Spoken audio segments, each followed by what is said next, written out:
Good evening. The 9,733rd meeting of the Security Council is called to order. The provisional agenda for this meeting is the situation in the Middle East. The agenda is adopted. I would like to warmly welcome the Secretary General, distinguished Head of Government, Ministers, and other high-level representatives present in the Security Council chamber. Your presence today underscores the importance of the subject matter under discussion. In accordance with Rule 37 of the Council's Provisional Rules of Procedure, I invite the representatives of Egypt, Iraq, the Islamic Republic of Iran, Israel, Lebanon, and the Syrian Arab Republic to participate in this meeting. It is so decided.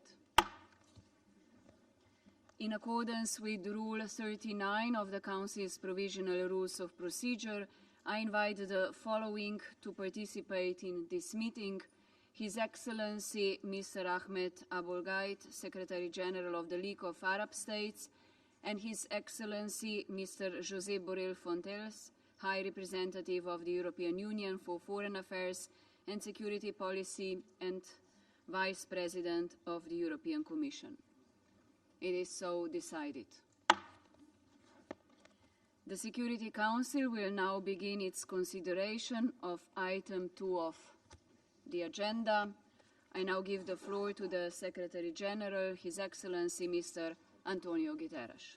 Thank you very much, Madam President. I start by apologizing the fact that I will have to leave very early because this was squeezed into what was already an impossible agenda. Madam President, Excellencies, hell is breaking loose in Lebanon. As I told the General Assembly yesterday, we should all be alarmed by the escalation. Lebanon is at the brink. Of course, the Blue Line has seen tensions for years. But since October, exchange of fire have expanded in scope, depth and intensity. Hezbollah and other non-state armed groups in Lebanon and the Israel Defense Forces have exchanged fire on an almost daily basis, with Hezbollah indicating that they would require a ceasefire in Gaza to cease hostilities. The exchanges of fire have been in repeated violation of Security Council Resolution 1701, and the daily use of weapons by non-state armed groups is in violation of Security Council Resolutions 1559 and 1701. Lebanese sovereignty must be respected, and the Lebanese state must have full control of weapons throughout Lebanese territory, and we support all efforts to strengthen the Lebanese armed forces. Madam President, since October, nearly 200,000 people within Lebanon and over 60,000 from northern Israel have fled their homes. Many lives have been lost. All these must stop. The communities of northern Israel and southern Lebanon must be able to return to their homes and live in safety and security without fear. Madam President, since the Emergency Council session on Lebanon on 20 September, in the wake of the remote detonation of pagers and handheld radios used by Hezbollah across Lebanon, hostilities have escalated dramatically. The past weekend saw heavy exchanges of fire endangering civilians on both sides of the Blue Line, with Israel's Defense Force striking approximately 400 Hezbollah targets in Lebanon, while Hezbollah launched hundreds of missiles, rockets and drones into northern Israel. Monday was the bloodiest day in Lebanon in a generation. The Israel Defense Forces said that it struck some 1,600 Hezbollah targets. Many civilians were killed and many, many more were injured. Since then, Israel continued its deadly strikes across Lebanon, including in the southern suburbs of Beirut. Lebanon Ministry of Public Health reported that 569 people were killed on Monday and Tuesday, including 50 children and 94 women. Over 1,800 people were injured. Lebanese authorities report a total of 1,247 deaths since October. 2 colleagues from UNHCR were among those killed by yesterday's bombing. Today, further strikes killed at least another 50 people and injured more than 200. Meanwhile, roads are clogged as families desperately seek safety, and many are stranded at the Beirut airport. The Ministry of Interior of Lebanon has reported that over 90,000 people have fled southern and eastern Lebanon towards Beirut and the northwest, with 30,000 people in shelters. At least $170 million are needed to respond to growing numbers of displaced and mounting humanitarian needs. Madam President, the people of Israel have endured also repeated attacks from Hezbollah and others. According to Israeli officials, since last October, more than 8,300 rockets and around 1,500 anti-tank missiles and hundreds of explosive unmanned aerial vehicles have targeted Israel, with 49 Israeli deaths and hundreds injured. Hezbollah continues to launch drone and increasingly high-caliber missile and rocket attacks on military targets and residential areas in Israel. Earlier today, they launched a ballistic missile targeting a Mossad headquarters near Tel Aviv. The ongoing rocket attacks have injured several people in Israel, with homes and other structures damaged. Monsieur le Président, les efforts diplomatiques se sont intensifiés afin de parvenir à un cessez-le-feu temporaire permettant l'acheminement de l'aide humanitaire et ouvrant la voie au rétablissement d'une paix plus durable. Nous soutenons pleinement ces efforts. En début de semaine, la coordinatrice spéciale de l'ONU pour le Liban, Madame Janine Hennis-Plasschaert, s'est rendue en Israël pour des consultations, insistant sur le fait qu'une escalade militaire n'était pas dans l'intérêt de personne. Le chef de mission du commandement de la force intérimaire des Nations Unies au Liban, la FINUL, le général Haroldo Lázaro, est resté en contact étroit avec les parties, soutenant l'accès humanitaire partout où cela est possible et continuant d'appeler à une désescalade immédiate. Malgré les conditions dangereuses, nos soldats de la paix restent en poste. Afin de réduire les risques pour le personnel de la mission, la plupart du personnel civil a été temporairement transféré au nord du fleuve Litani. Quelques membres essentiels du personnel restent dans la zone d'opération de la mission en compagnie de nos casques bleus. Je tiens à réaffirmer notre profonde reconnaissance envers nos agents de la paix, civils et militaires, qui servent le long de la ligne bleue, ainsi qu'à l'ensemble de tous les pays contributeurs de troupes. Madam President, I implore the Council to work its lockstep to help put out this fire. The parties must immediately return to a cessation of hostilities and take real actions towards full implementation of Resolutions 1559 and 1701. Civilians must be protected. Civilian infrastructure must not be targeted. The safety and security of all UN personnel and assets must be ensured. International law must be respected. To all sides, let us say in one clear voice, stop the killing and destruction, tone down the rhetoric and threats, step back from the brink. An all-out war must be avoided at all costs. It would surely be an all-out catastrophe. The people of Lebanon, as well as the people of Israel and the people of the world, cannot afford Lebanon to become another Gaza, and I thank you. I thank the Secretary General for his briefing. I shall now make a statement in my capacity as the Deputy Prime Minister and Minister for Foreign and European Affairs of Slovenia. Excellencies, more violence will not bring more security. Terrorism under disguise of solidarity or military operations under pretext of protection do not equal to more security. They translate only into suffering of civilians and postponement of meaningful diplomatic solutions. We need peace. In line with what the charter of this organization and basic humanity expect from us, it is our job to achieve it. Firstly, I condemn the recent escalation in Lebanon. Following months of escalating tensions, last week's events represented a new chapter which was extensively discussed last Friday. New attacks of this week are fueling further chaos and instilling more fear. I take this opportunity to call on both sides, as well as all states and all actors in the region, to exercise restraint in their actions and in their words. Every single attack presents an opportunity for a miscalculation and drives us further away from peace. Those around this table with influence on different actors, this is your time to use it. Israel must stop its airstrikes and abandon plans for a ground invasion. Hezbollah must stop its attacks. It is the moment for the Council to be united in our call for de-escalation and cessation of hostilities. Secondly, protection of civilians must be priority. We are deeply concerned by the images of confusion and fear reigning the south of Lebanon.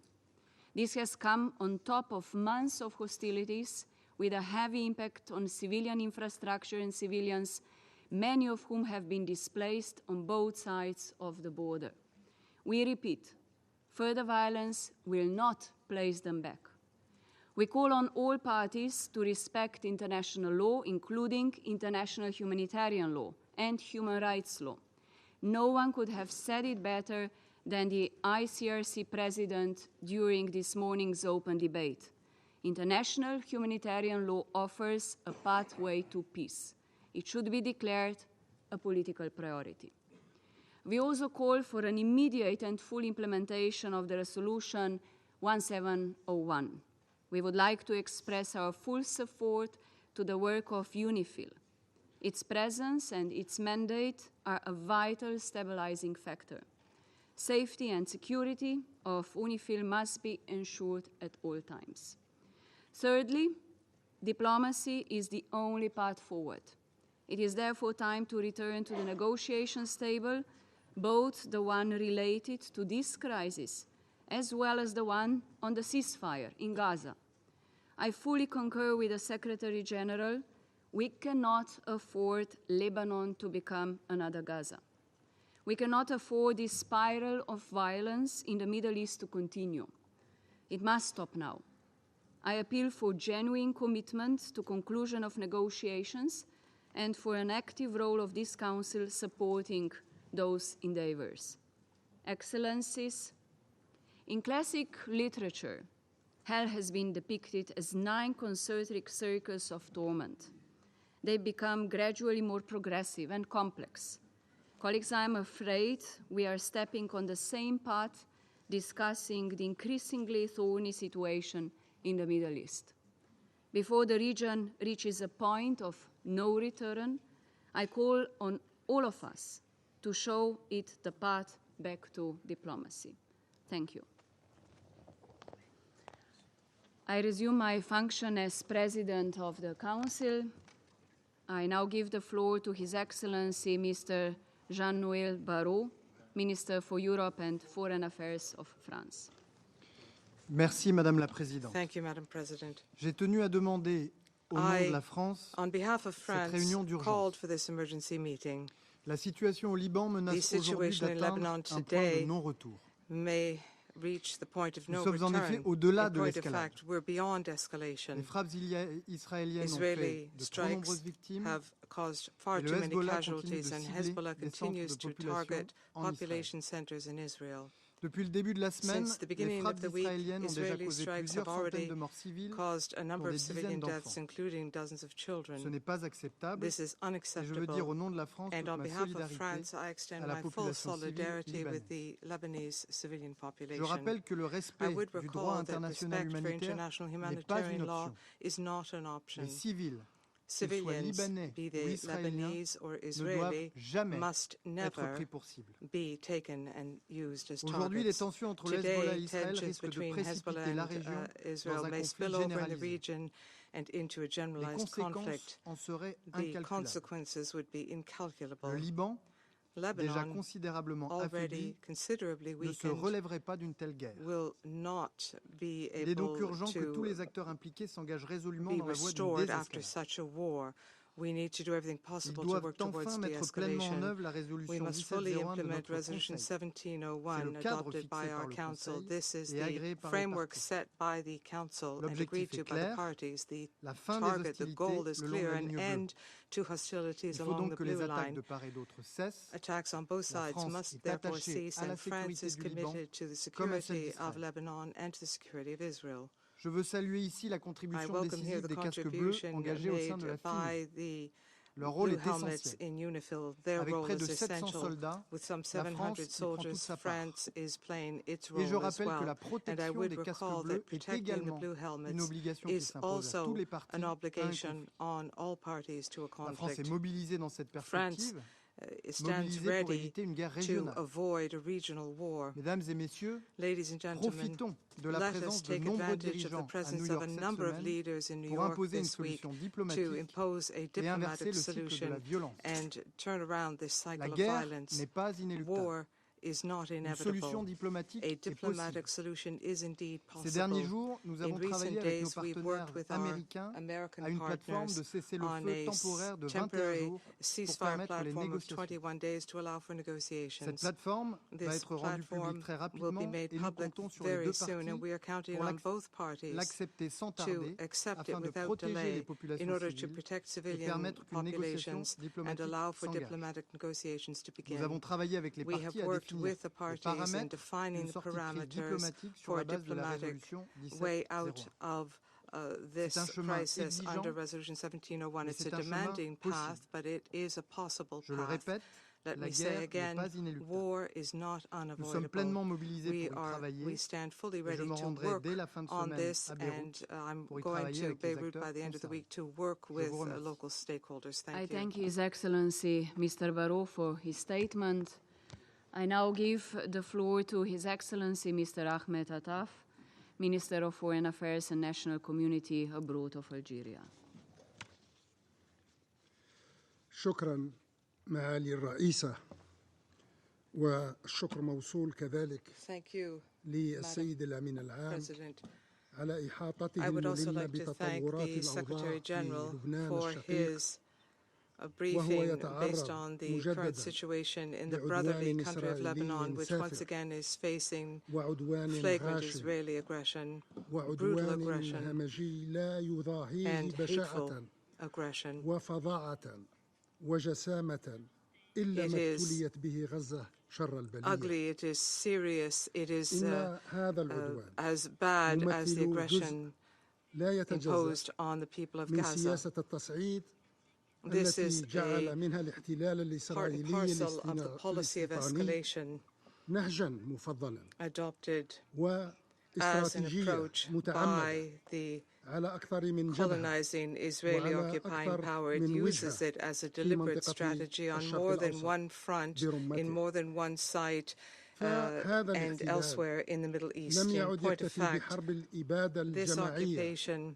التي يرتكبها ضد الشعب is not الفلسطيني في satisfied غزة simply with the وفي war of genocide الضفة against the الغربية Palestinian people in Gaza بل صار and in يشعل the West الأزمة Bank. تلو الأخرى وصار This يسعى occupation is اليوم provoking تلو crisis after الآخر crisis, لبسط and day after إجرامه day وفرض جبروته على كافة دول it is الجوار attempting to في اليمن وفي impose سوريا its وفي criminality إيران and its power وحاضرا in في Yemen, لبنان. in Syria, in Iran, and currently in Lebanon, throughout the entire region. أصدق عبر التضامن To our Lebanese والمواساة brothers, والدعم في we وجه هذا extend our العدوان full الإسرائيلي solidarity, our الشنيع support, بل المشين الذي يستدعي given this منا abominable and ومن hateful Israeli مجلسنا هذا aggression. الإدانة الصريحة We والاستنكار الصارم all need to والرفض condemn it المطلق quite clearly. Here in the والتحرك Council as well, المستعجل بوقفه we must reject ومحاسبة المتسببين this فيه occupation, and urgent action is والمشرفين على required تنفيذه.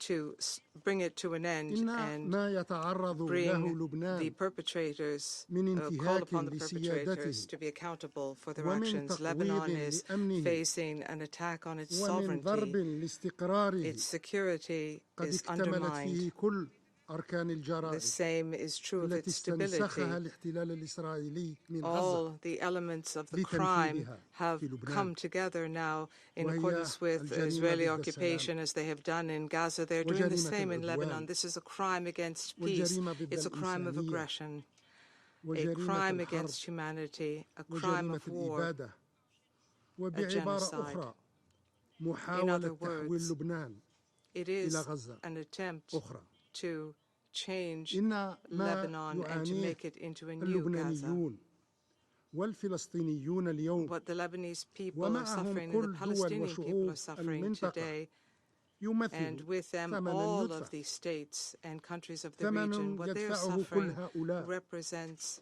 بأرواحهم وممتلكاتهم ومقدراتهم a loss of لعدم peace for all of اطلاع these مجلسنا peoples, a هذا loss of their property, بما يقع عليه من because مسؤوليات our council has لوقف been حرب unable الإبادة to shoulder الدائرة its رحاها في غزة responsibilities to put an لأن end فتيل to التصعيد the ongoing genocide in اشتعل Gaza. أولا And بغزة because قبل أن the يمتد spillover had لهيبه already begun لاحقا in Gaza ليشمل before كافة أرجاء then being المنطقة extended وثمن and يدفعه كل هؤلاء taking over the entire بأرواحهم region. وممتلكاتهم ومقدراتهم That is the price that بعدم all of these تمكن people are مجلسنا paying. They're هذا paying with their lives, with من their لجم property, المحتل because our الإسرائيلي council has ومحاسبته not على been جرائمه able لأن غياب المساءلة to end, put والمحاسبة an end to this Israeli والمعاقبة كان occupation and to hold بمثابة Israel الإشارة responsible because الخضراء of the lack of الممنوحة responsibility and لاتساع impunity دائرة have given a الإجرام green الإسرائيلي light,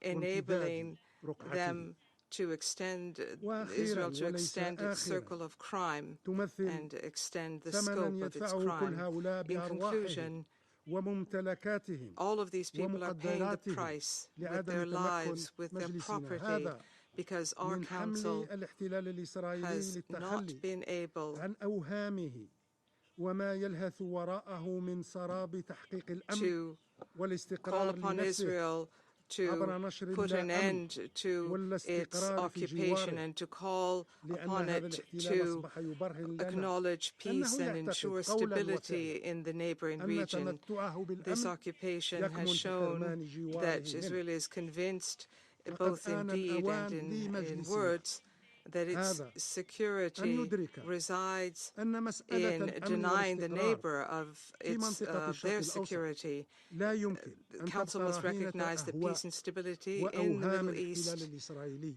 cannot be يتصرف held فيها hostage to ويعبث the بمصيرها capricious whims كيفما of شاء the Israeli neighbor, الاحتلال الإسرائيلي قد which أثبت is أنه forging لا its يؤمن own بالسلام destiny as it sees fit. ولا The يريد Israeli السلام occupation has shown that it وأنه does not يعتبر believe in نفسه peace and does استثناء not want peace, من كل ما يجمعنا and تحت that it قبة considers itself to منظمتنا هاته be an من مراجع exception وثوابت to everything وقواعد that unites us here وضوابط under the auspices وأحكام of this organization والحالة to هاته follow norms and rules. تؤكد الجزائر أن العمل من أجل وقف التصعيد هو And أقل therefore, ما Algeria would يمكن underscore the انتظاره fact من that مجلسنا the هذا action needed to put an اليوم end to this قبل الغد escalation is the very least that we should expect from this منطقة council الشرق الأوسط today, not tomorrow. أحوج ما تكون The Middle إلى East تضافر جهود الجميع لتجنيب هويلات needs حرب شاملة تلوح في the الأفق united القريب efforts of everyone لا more البعيد than ever وفي ذات to السياق avoid the horrors of a أشدد general بلادي على war, أن which جهود is وقف التصعيد هذه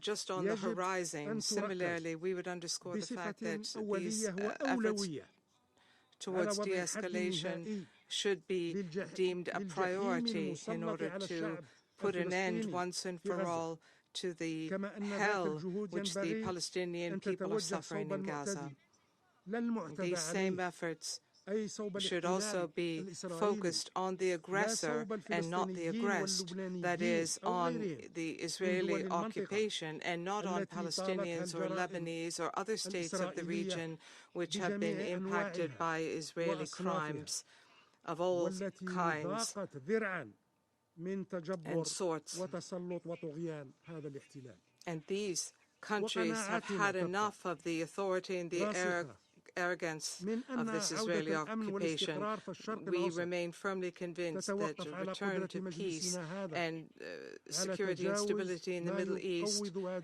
will أعداءه stem from من the ability مكبلات of this Council لفرض to الاحترام overcome الكامل والشامل the obstacles لوحدة لبنان it وسيادته faces وحرمة and to be ترابه able to impose full ولتنفيذ ما respect اعتمده من قرارات and لوقف comprehensive إطلاق النار respect بغزة for Lebanon, its ولوضع territorial حد integrity, its للتصعيد sovereignty, and it also الإسرائيلي depends المنهج في on the المنطقة capacity of this Council to ولإنهاء implement the احتلال resolutions الأراضي adopted الفلسطينية to ensure a والعربية ceasefire in Gaza كلها and to put an end to ولفرض Israeli إقامة systematic الدولة Israeli الفلسطينية escalation in the المستقلة region, والسيدة put an end كحل to the عادل occupation ودائم of Arab ونهائي territories by Israel to للصراع create العربي الإسرائيلي شكرا السيدة الرئيسة and to thank put His an end to Excellency, this Mr. Attaf, for his crisis statement. by ensuring a Palestinian I now state. give the floor to His Excellency, Mr. Sergei Vershinin, Deputy Minister for Foreign Affairs of the Russian Federation.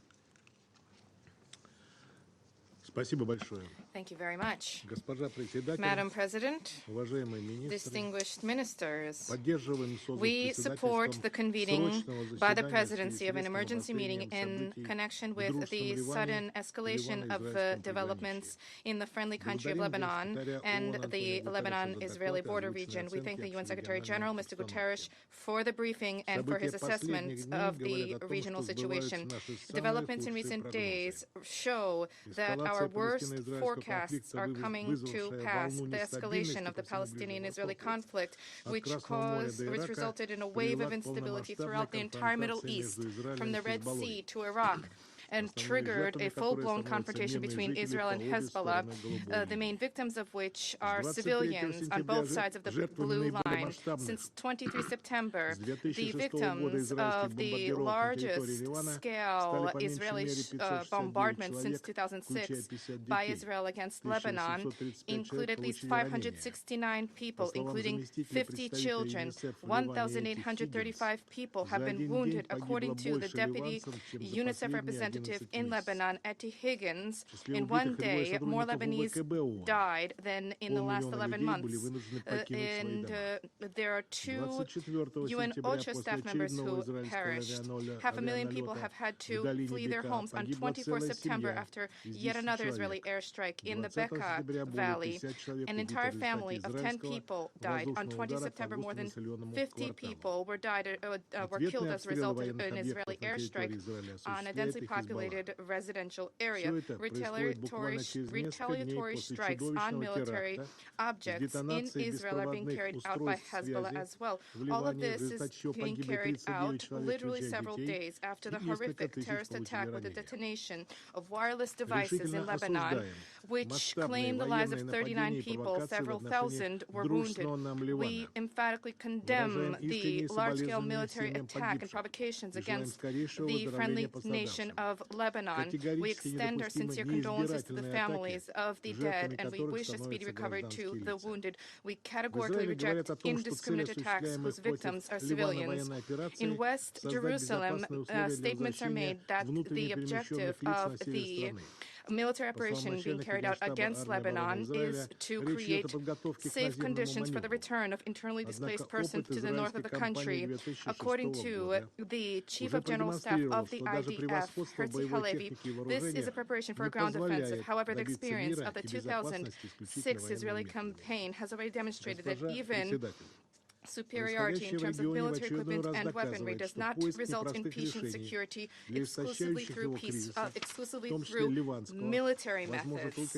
President, the developments in the region once again show that seeking complicated solutions to protracted crises, including the Lebanese crisis, is only possible through dialogue. There's a need to immediately end the unfolding spiral of violence before it spirals completely out of control. We call for an immediate cessation of hostilities, which would result for an end to the bloodletting and for conditions to be created for the restoration of the settlement process, bringing it back to a political diplomatic track. There's an important need to abandon reckless rhetoric. We'll recall the words of the Israeli Defense Minister Yoav Gallant that Israelis could push Lebanon to the Stone Age, as well as threats of destruction for those who play with fire in the context of the resistance against Hezbollah. We believe that this atmosphere, which has reached reached a breaking point. Under these circumstances, there's a need to exercise maximum restraint and to avoid provocations, which will further fuel the conflict. However, regardless of our concerns about Lebanon, we all perfectly understand that the way to halt the imminent, the looming war in the Middle East is possible only if there's an end to bloodletting in Gaza, where the number of the victims of the inhumane Israeli military campaign has already exceeded 42,000 people. Council in action, which the Council de facto is a hostage of a permanent member, is all the more unacceptable given that the Council has a host of instruments at its disposal in order to compel the warring parties to peace. This would help to save the lives of Israeli hostages. The hopes of their return is evaporating with each day that the Israeli operation continues. We believe at the next stage there's a need for a critical stage is a fair solution to the Palestinian issue on the basis of the well-known international legal basis. There is no other way to resolve the Middle East crisis. Turning to Lebanon, we consistently believe that there's a need for full-fledged implementation of Security Council Resolution 1701, which clearly stipulates Israel's obligation to cease all offensive military operations, to withdraw its troops from South Lebanon, to end occupation of Lebanese lands, as well as provisions for the withdrawal of all Hezbollah formations to the north of Litani River. We also fully support UNIFIL, which plays a key stabilizing role along the Blue Line. It is the presence of the peacekeepers that had for a long time helped to mitigate risks of the beginning of a full-blown military confrontation. We support and we stress the need for strict compliance with Resolution 1701 and respect for the safety and security of blue helmets. For our part, we will continue to focus our diplomatic efforts on de-escalating the situation, preventing a catastrophic scenario. We stand ready to coordinate with international and regional partners to that end. Most importantly, there's a need for nobody to continue to monopolize these efforts for the advancement of their parochial geopolitical agendas. For essentially, we have to counter the consequences of specifically those actions being carried out by one of the permanent members of the Security Council. Thank you for your attention. Thank Mr. Vershinin for his statement. I now give the floor to His Excellency Mr. Ando Toshishide, Assistant Minister and Director General, Middle Eastern and African Affairs Bureau, Minister of Foreign Affairs of Japan. Thank you, Madam President. I thank the Secretary General for his briefing. Japan is gravely concerned about the deteriorating situation in the Middle East. Over the past year, the Security Council members, including Japan, have been calling on all concerned actors to refrain from any action that would further escalate tensions in the region. Yet heavy exchanges of fire between Israel and Hezbollah in the past few days have reportedly killed hundreds of people, including women and children, and wounded thousands. Japan extends its heartfelt condolences to the bereaved family members and loved ones of the victims and expresses its deepest sympathy to those who were injured. Japan renews its call for de-escalation by all relevant parties. Madam President, no one desires to witness any further catastrophe in the Middle East. Japan is especially concerned with the civilians who have been victimized and affected by the ongoing conflict. Many innocent civilians, including women and children, have been killed and injured by attacks. Tens of thousands of people in both Lebanon and Israel have been displaced from their homes since the daily exchanges of fire began last October.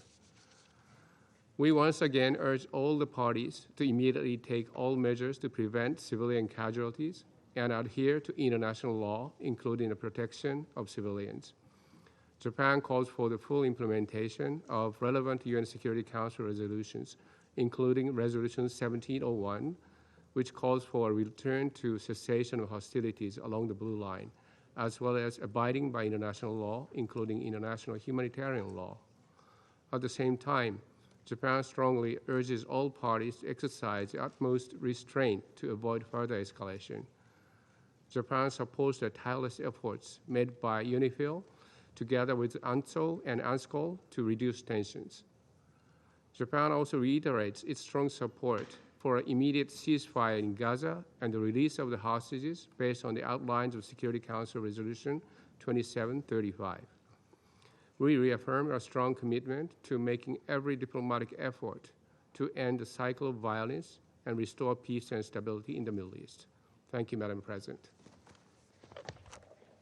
I thank His Excellency Mr. Ando for his statement. I give the floor now to the representative of Sierra Leone. Thank you, Madam President.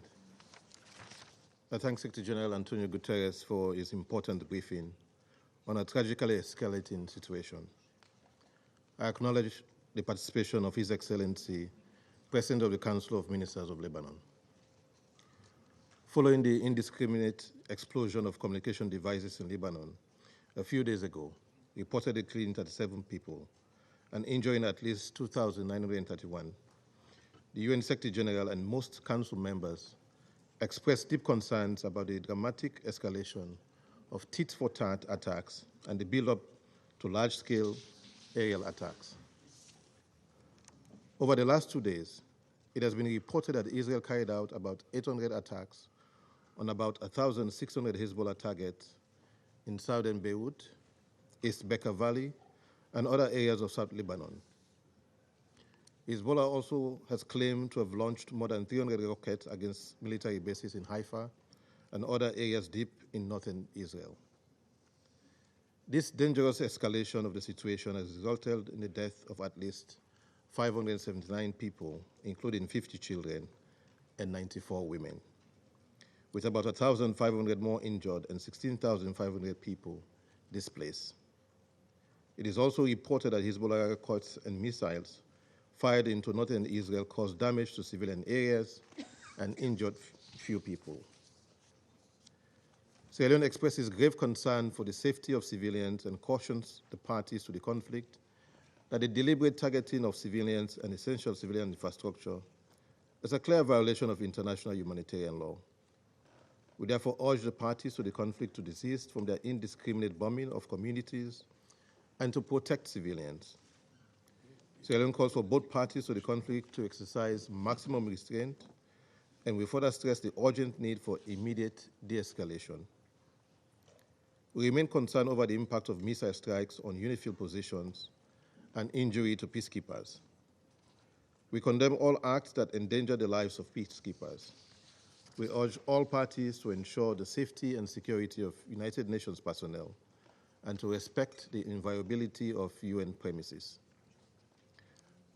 Madam President, as we take note with concern the dangerous rhetoric relating to the achievement of respective military or political objectives by the conflicting parties, we reiterate that military action is not a solution for achieving their stated objectives. Sierra Leone therefore calls on the parties to use diplomatic channels, include the United Nations good offices, to avoid further escalation and the risk of an all-out war or wider destabilizing regional conflagration. As the region grapples with the war in Gaza and the dire humanitarian crisis, we reject actions that may jeopardize the ongoing peace negotiations between Israel and Hamas and threaten regional and global peace and security. We call on all countries in the region and elsewhere with influence to prevail upon both parties to desist from further attacks over the Blue Line and elsewhere. Escalation of attacks or an all-out war is in no one's interest. The impact of a full-blown conflict on the Lebanese people and economy will be completely devastating. As we noted previously already in this Council, the people of Lebanon have already gone through a lengthy and destructive war and periods of fragility. This Council must do all it can to prevent a reoccurrence. We must heed the call made by the Secretary General and the world leaders at the United Nations General Assembly 79th Session General Debate to prevent this conflict from escalating. Madam President, the potential humanitarian devastation of Lebanon is already becoming apparent. The director of Save the Children Lebanon reports that children in Lebanon, especially those from the south, who have been living with cross-border violence between Israel and Hezbollah for the past years, are, and I quote, terrified by the sound of drones and fighter jets over their heads and feel as though they can never be safe again, end of quote. UNICEF officials in Lebanon have also noted that more children died this past Monday than throughout the entire past year. Schools and universities across the country have been shut down and have already been used as temporary shelters. We welcome efforts by the resident and humanitarian coordinator for Lebanon, who has already met with the Lebanese government officials, including the Prime Minister and Minister of Environment and other UN humanitarian agencies, in planning a coordinated aid response, including the activation of an emergency operations center and identification of schools to be designated as shelters. We urge for timely provision of the $50 million United States dollars that humanitarian agencies have requested to pre-position basic needs, such as food and shelter supplies, for an immediate response for the next few weeks. In conclusion, Madam President, Sierra Leone continues to call for the parties to consider the regional implications of their actions and to recommit to a cessation of hostilities. At this juncture, the priorities for the Security Council and the regional stakeholders should be implementation of a permanent ceasefire in Lebanon and Gaza, the release of hostages and prisoners, facilitation of access to humanitarian aid, and the commencement of the implementation of the two-state solution for Israel and Palestine. I thank you. I thank the representative of Sierra Leone for the statement. I give the floor to the representative of the United States.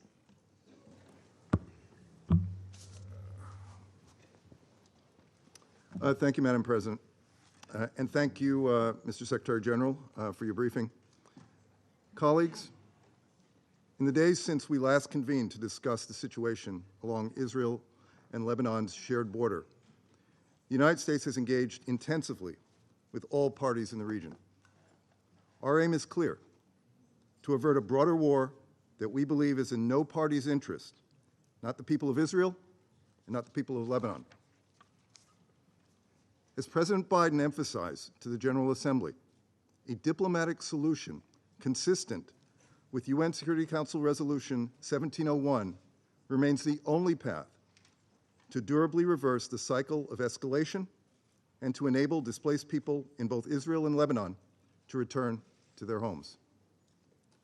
Undergirding U.S. efforts is a recognition that diplomacy will only become more difficult amid a further escalation of this conflict. We are gravely concerned by reports that hundreds of Lebanese civilians have died in recent days. We further mourn the deaths of 2 UNHCR staff. At the same time, and as we have repeatedly made clear, the Security Council cannot ignore the origins of this particular conflict between Israel and Hezbollah. Hundreds of thousands of Lebanese civilians and more than 65,000 Israeli civilians have been displaced as a result of Hezbollah's decision on October 8 to break the peace that had largely endured along the Blue Line following the Council's adoption of UN Security Council Resolution 1701 in 2006. Hezbollah's buildup of weapons, many of which are supplied by Iran, and its presence along the Blue Line, in defiance of Resolutions 1559 and 1701, has long been a source of instability. Nobody wants to see a repeat of the full-blown war that occurred in 2006. But the path to enduring stability goes beyond ending cross-blue line strikes. It must end with a comprehensive understanding relating to the Blue Line that has real implementation mechanisms. As we learned in 2006, diplomacy is most effective when the international community unites with a shared goal and speaks with one voice. We are working with other countries on a proposal that we hope will lead to calm and enable discussions to a diplomatic solution. We encourage the Security Council to lend its support for these diplomatic efforts in the coming days. Colleagues, even as we work to avert a broader war, we have been clear that Israel has the right to defend itself against Hezbollah's attacks, to include the escalatory ballistic missile launch that targeted Tel Aviv last night.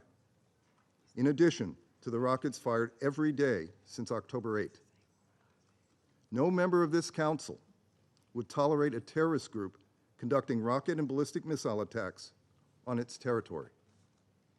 And all parties must comply with international humanitarian law and take all reasonable steps to minimize harm to civilians, especially those in densely populated areas. The United States also underscores its strong support for UNIFIL and emphasizes the importance of all parties ensuring that UNIFIL personnel are safe and secure. In this dangerous moment, it is imperative that we work together to help Lebanon's people and the region avoid further tragedy. The United States will continue to do our part and appreciates the efforts of other nations who share our commitment to forging a diplomatic solution. Thank you, Madam President. I thank the representative of the United States for their statement. I give the floor to the representative of the Republic of Korea. Thank you, Madam President. The devastating communication device attacks last week were shocking. But the Israeli airstrike across Lebanon since Monday are even more staggering and distressing. On September 23rd alone, more than 500 people were killed, marking Lebanon's highest death toll since the long civil war and equaling half the total death during the bloody 2006 conflict. I would now like to highlight the following points. First, protecting civilians is not an option. It's an obligation and the cornerstone of IHL. While it is claimed that the attacks targeted military objects, the bombing across Lebanon have devastated civilian and medical infrastructure, causing widespread casualties, displacement, and panic in all Lebanese communities. Simultaneously, thousands of Israelis have been forced into bomb shelters due to Hezbollah's rocket attacks that have expanded in frequency, intensity, and range. Neither can be justified. My delegation is also deeply saddened by the death of 2 UNHCR employees during Monday's Israeli airstrikes. International humanitarian law clearly provides for the duty of all parties to ensure the protection of humanitarian workers at all times.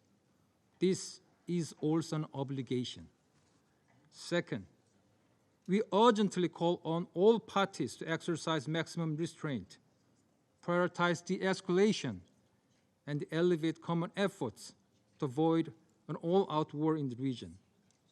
From the Blue Line to Gaza, the West Bank, Yemen, and Syria, the region is at serious risk of descending into a broader and more destructive war. History has shown that declarations like escalate to de-escalate rarely achieve peace. We therefore condemn any inflammatory rhetoric advocating mass destruction, the potential reoccupation, or even new settlements in southern Lebanese territory.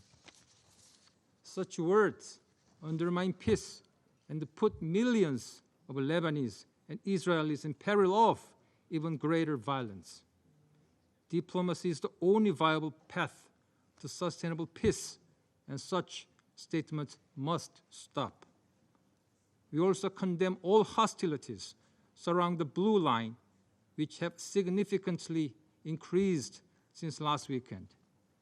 We are deeply concerned about their ongoing impact on the safety and operations of UNIFIL, in which the Republic of Korea is actively participating. And we reiterate that the security of UN peacekeepers must be ensured. We call on parties to cease all attacks against Israel and respect the territorial integrity, sovereignty, and political independence of Lebanon within its recognized borders. Madam President, we stand at the edge of an abyss. but it is not too late to step back. Urgent diplomacy, de-escalation, a ceasefire in Gaza, and the implementation of relevant Security Council resolutions, including Resolution 1701, are the only viable path forward. Thank you. Representative of Republic of Korea for the statement. I give the floor now to the representative of Malta. Thank you, Madam President. The situation in Lebanon is quickly approaching a dangerous and devastating tipping point. As noted by the Secretary General, the country is on the brink. Time is running out for us to protect the millions of lives that will be impacted across the Middle East and beyond if this situation continues to deteriorate. Since the atrocities committed by Hamas and other terrorist groups on Israel on October 7th, we have witnessed over 11 months of near daily exchanges of fire across the Blue Line, further exacerbating an already highly volatile context. On 17 and 18 September, widespread simultaneous explosions across Lebanon killed dozens and injured thousands. The consequences of such a widespread attack, including the large number of civilian casualties, were foreseeable. Such actions also reflect a worrying disregard for established norms in IHL. Over recent days, we have witnessed Israeli airstrikes across Lebanon. The scale and intensity of these attacks has resulted in the deaths of over 550 people, including women and children, and over 1,800 injured. They have damaged civilian infrastructure, severely impacted Lebanese health services, and caused major civilian displacement. Worryingly, we are again hearing echoes of the rhetoric similar to that used to justify the thousands of attacks on medical and UN facilities in Gaza since last October. As the Secretary General warned, we cannot let Lebanon be transformed into another Gaza.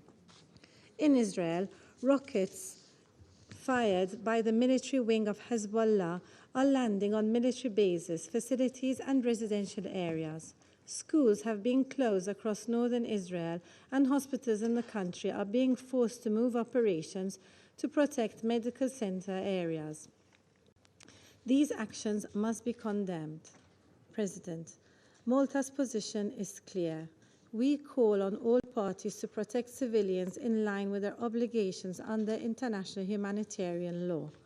Any attack which targets civilians or civilian infrastructure is unacceptable and must immediately cease.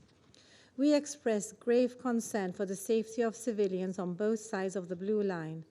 Civilians on both sides wish for nothing more than to live in peace and no longer have to fear for their lives and those of their loved ones. We strongly condemn the continued loss of lives, including the killing of 2 UNHCR workers this week, and mass displacement events. The ongoing and critical work of the UN and its partners must be supported. This includes OSHA's work in seeking to ensure the safety of UN and humanitarian personnel and the continued bravery of Lebanese humanitarian workers. President, we echo the call for urgent de-escalation. It continues to be the civilian population that suffers the most in a full-blown war. This outcome, which we can all foresee, must be averted at all costs, including by renewed diplomatic efforts. The Security Council has a crucial role to play in forging a path forward, one that prioritizes de-escalation and restraint across the region. Security Council resolutions must be respected and implemented.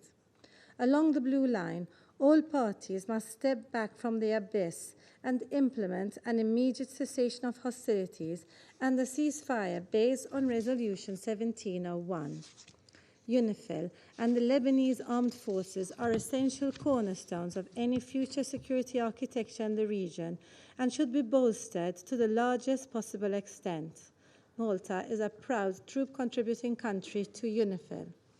Israel airstrikes and Israeli airstrikes and overflights across Lebanon must stop. We also strongly denounce the possession of weapons outside the control of the Lebanese state by militant groups, including the military wing of Hezbollah. In this vein, we stress the need to establish an area free of armed weapons, other than those of the government of Lebanon and of UNIFIL, between the Blue Line and the Litani River. Across the broader region, the Israel-Hamas conflict in Gaza continues to risk spiraling into a wider conflict. As the Secretary General outlined yesterday, this conflict threatens to take the entire region with it. In this vein, we reiterate our call for an immediate and permanent ceasefire in Gaza, the safe return of hostages to Israel, and the full implementation of all Security Council resolutions, namely 2712, 2720, and 2735. In conclusion, President, the continued suffering of ordinary civilians makes our role, our responsibilities crystal clear. The risk of military escalation with catastrophic consequences for the entire region requires decisive action by a united Council. All of us here around this table and beyond must do our utmost to avert the all-out war that appears to already be on our doorstep. I thank you. I thank the representative of Malta for their statement. I give the floor to the representative of Switzerland. Merci Madame la Présidente et nous remercions la France d'avoir demandé cette réunion d'urgence ainsi que le secrétaire général pour son intervention détaillant les événements de ces derniers jours. Et comme le secrétaire général venait de le dire, lundi a été la journée la plus meurtrière depuis la fin de la guerre civile au Liban. Plus de 560 personnes, dont une cinquantaine d'enfants, ont été tuées et depuis lors la situation ne s'est pas améliorée. L'escalade régionale tant redoutée est en train de se dérouler devant nos yeux. À l'instar d'autres membres de ce Conseil, nous avions mis en garde contre ce risque et plaidé pour un appel fort et uni afin de prévenir cela. Nous avons la responsabilité de trouver les moyens pour éviter que la situation s'aggrave encore davantage. Les frappes aériennes massives d'Israël sur une grande partie du Liban et les roquettes indiscriminées tirées par le Hezbollah sur Israël sont inacceptables et doivent cesser. Nous condamnons le fait que, selon les informations du ministère de la Santé libanaise, ces frappes aient fait de nombreuses victimes civiles. Ce bilan tragique et les traumatismes causés à la population civile au Liban sont inadmissibles. Il en va de même pour les blessés, les dégâts et la peur constante que les tirs de roquettes génèrent parmi la population israélienne. Je présente nos condoléances très sincères à toutes les familles des victimes civiles de ce conflit. À ces souffrances s'ajoute l'angoisse de dizaines de milliers d'habitants du sud du Liban et de la Bekaa qui sont en train de fuir, ainsi que des personnes déplacées en Israël qui ne peuvent toujours pas rentrer chez elles. Une chose est absolument claire, le dialogue et la désescalade sont les seuls moyens pour mettre fin à ce conflit. La dynamique actuelle risque de mener à une guerre générale que toutes les parties disent vouloir éviter.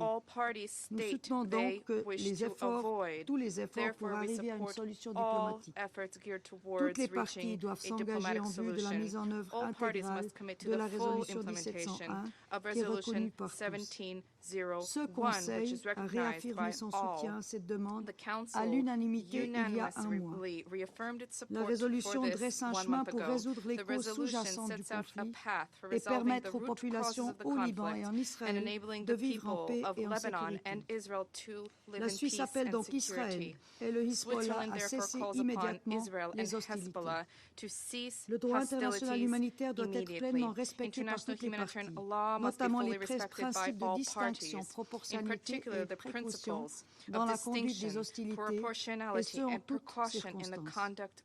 Prendre toutes les les précautions possibles pour protéger les civils, y inclus le personnel humanitaire et médical, est une obligation en vertu du droit international humanitaire conventionnel et coutumier. Nous rappelons aussi que les attaques contre les civils et l'infrastructure civile indispensable peuvent constituer des crimes de guerre. La redevabilité doit être assurée.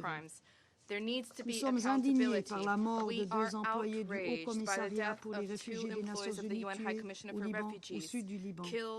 Assurer la protection des travailleurs humanitaires, ancrée dans le droit international humanitaire et rappelé dans la résolution 2730 de ce Conseil, est central et un point que la Suisse a souligné lors d'une rencontre ministérielle cette semaine.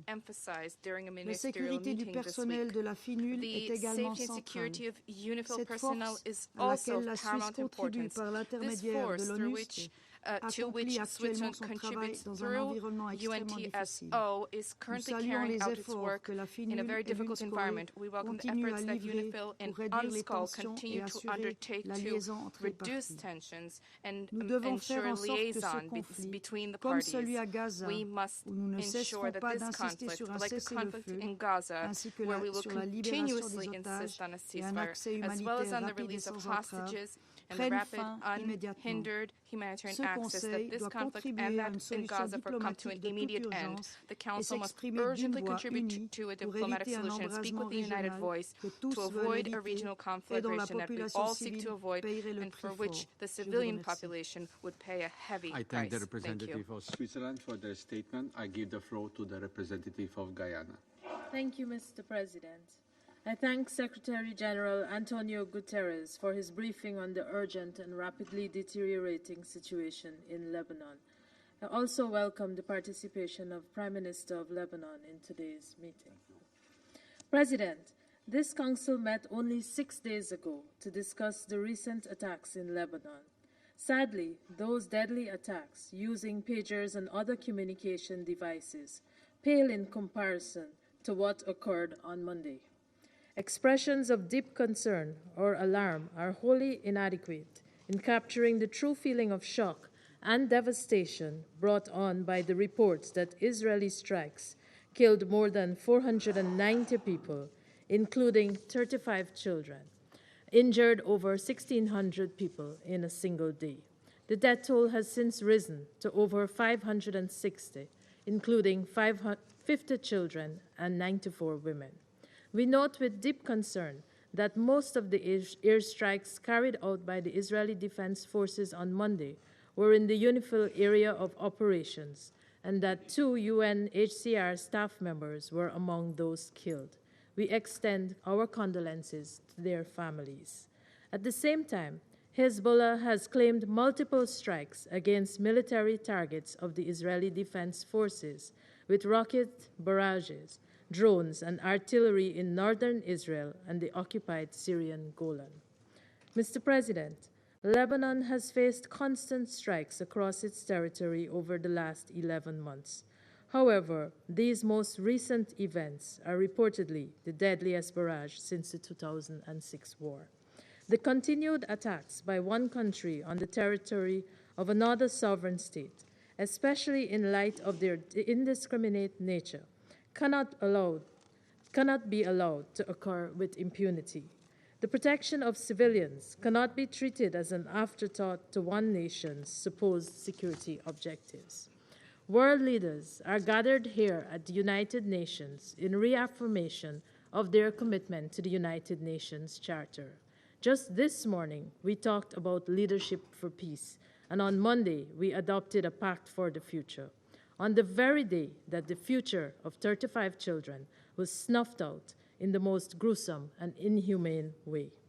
The patterns emerging in Lebanon have become quite familiar, Mr. President.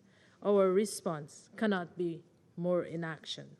During yesterday's meeting on the war in Ukraine, most Council members called for an end to impunity and demanded that violators of international law be brought to justice. Mr. President, when the Council last met on this issue, Guyana described the situation in the Middle East as untenable. Now, I'm truly at a loss for words to describe the glaringly obvious disaster that awaits us. There will be no winner in any war in the Middle East. This much is fact. Yet, despite this reality, no party is willing to step back from the brink. Diplomatic efforts have not yet yielded significant results after almost 1 year. I call on those with influence to exert greater efforts. It is not too late to step back from the precipice.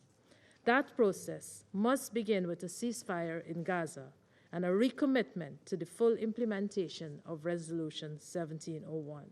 Guyana calls upon the parties to immediately cease the hostilities and to ensure that civilians are kept out of harm's way.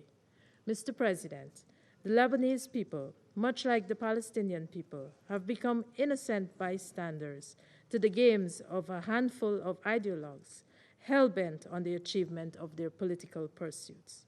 How much longer will we sit in this council only to express our concern and then gather in a few days later as circumstances inevitably worsen? The people of Lebanon are depending on us to act in this council. This council should consider the necessary action it can take to de-escalate the situation and ultimately end the war in Gaza. I thank you. I thank the representative of Guyana for their statement, and I give the floor to the representative of Ecuador. Gracias. Thank you. Mr. President, I'd like to thank Secretary General Antonio Gutierrez for the information he's provided on the disturbing situation in Lebanon. Less than a week ago, it's actually been less than a week since the Council met on this issue. The seriousness of the events and the possible spillover for the entire region warrant such a meeting. Since then, violence has been on the rise. Following the indiscriminate explosion of communication devices, there have been airstrikes by Israel in Beirut and other locations, and the indiscriminate launching of rockets from Lebanon into Israel by Hezbollah. These events are a violation of Resolution 1701, which calls for a definitive cessation of hostilities along the Blue Line. They are also a violation of Lebanon's sovereignty. Violence against the civilian population on both sides of the Blue Line may well cause even more displacements and become a new humanitarian crisis in the region. Once again, Ecuador recalls that the norms of international humanitarian law must be respected by all actors in the conflict at all times. Mr. President, in order to contain regional tensions, a ceasefire to end the war in Gaza is imperative. This will allow for the delivery of sufficient humanitarian aid to the region, as well as for the release of hostages held by Hamas for almost a year since the terrorist attacks on the 7th of October, which Ecuador condemns once again. Resolution 2735 must be implemented urgently. Those who want more violence must be given no excuses. We also need the commitment of countries in the region and international actors with influence over the parties to keep the Middle East from continuing with this spiral of violence, which is leading to destruction and deprivation. Regional organizations are also called on to act and to call for moderation and, above all, for restraint. Ecuador supports any initiative contributing to a de-escalation in the conflict, and we call on all leaders on all sides to act with responsibility and humanity. Mr. President, colleagues,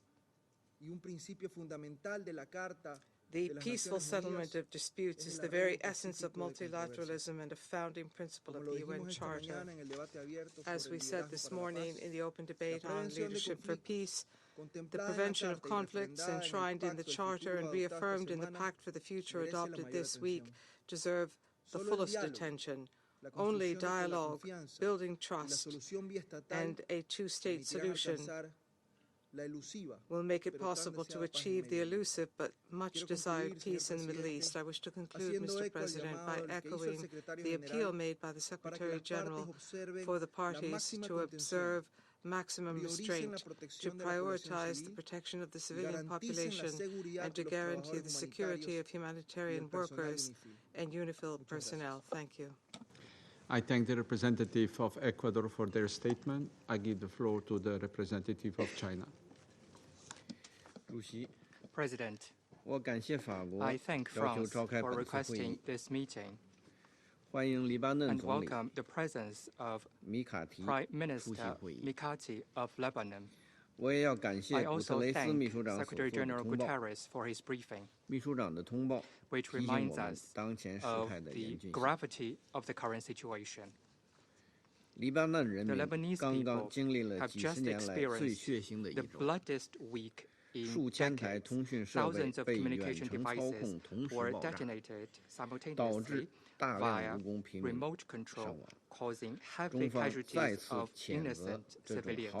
China once again condemns such unscrupulous and indiscriminate attacks. While the Lebanese people were still reeling from the shock, bombs rained down from the sky. Israel launched multiple rounds of large-scale airstrikes on southern and eastern Lebanon, leading to over 500 deaths and close to 2,000 injuries. China is seriously concerned about the current situation between Lebanon and Israel, firmly supports Lebanon in defending its sovereignty, security, and national dignity, and strongly condemns acts that violate the basic norms governing international relations. We firmly oppose any indiscriminate attacks against civilians that breach the red line of international humanitarian law. We emphasize the importance of effectively guaranteeing the safety and security of UN peacekeepers. UN personnel and assets must not be the target of armed attacks. President, since the outbreak of the Gaza conflict last October, the international community has been focusing all its efforts on promoting an immediate ceasefire and preventing the conflict from spilling over and expanding. But the reality is heading toward the opposite direction. As world leaders are gathered here in New York, making an overwhelming call for the maintenance of peace in the Middle East in the GA General Debate, Israel has chosen to expand the fighting. This is nothing short of a mockery of international justice and the authority of international law. The Middle East cannot afford another war. It is imperative to stop military adventurism and to facilitate de-escalation. We welcome the appeal of Secretary General Guterres and the ongoing mediation efforts by the UN.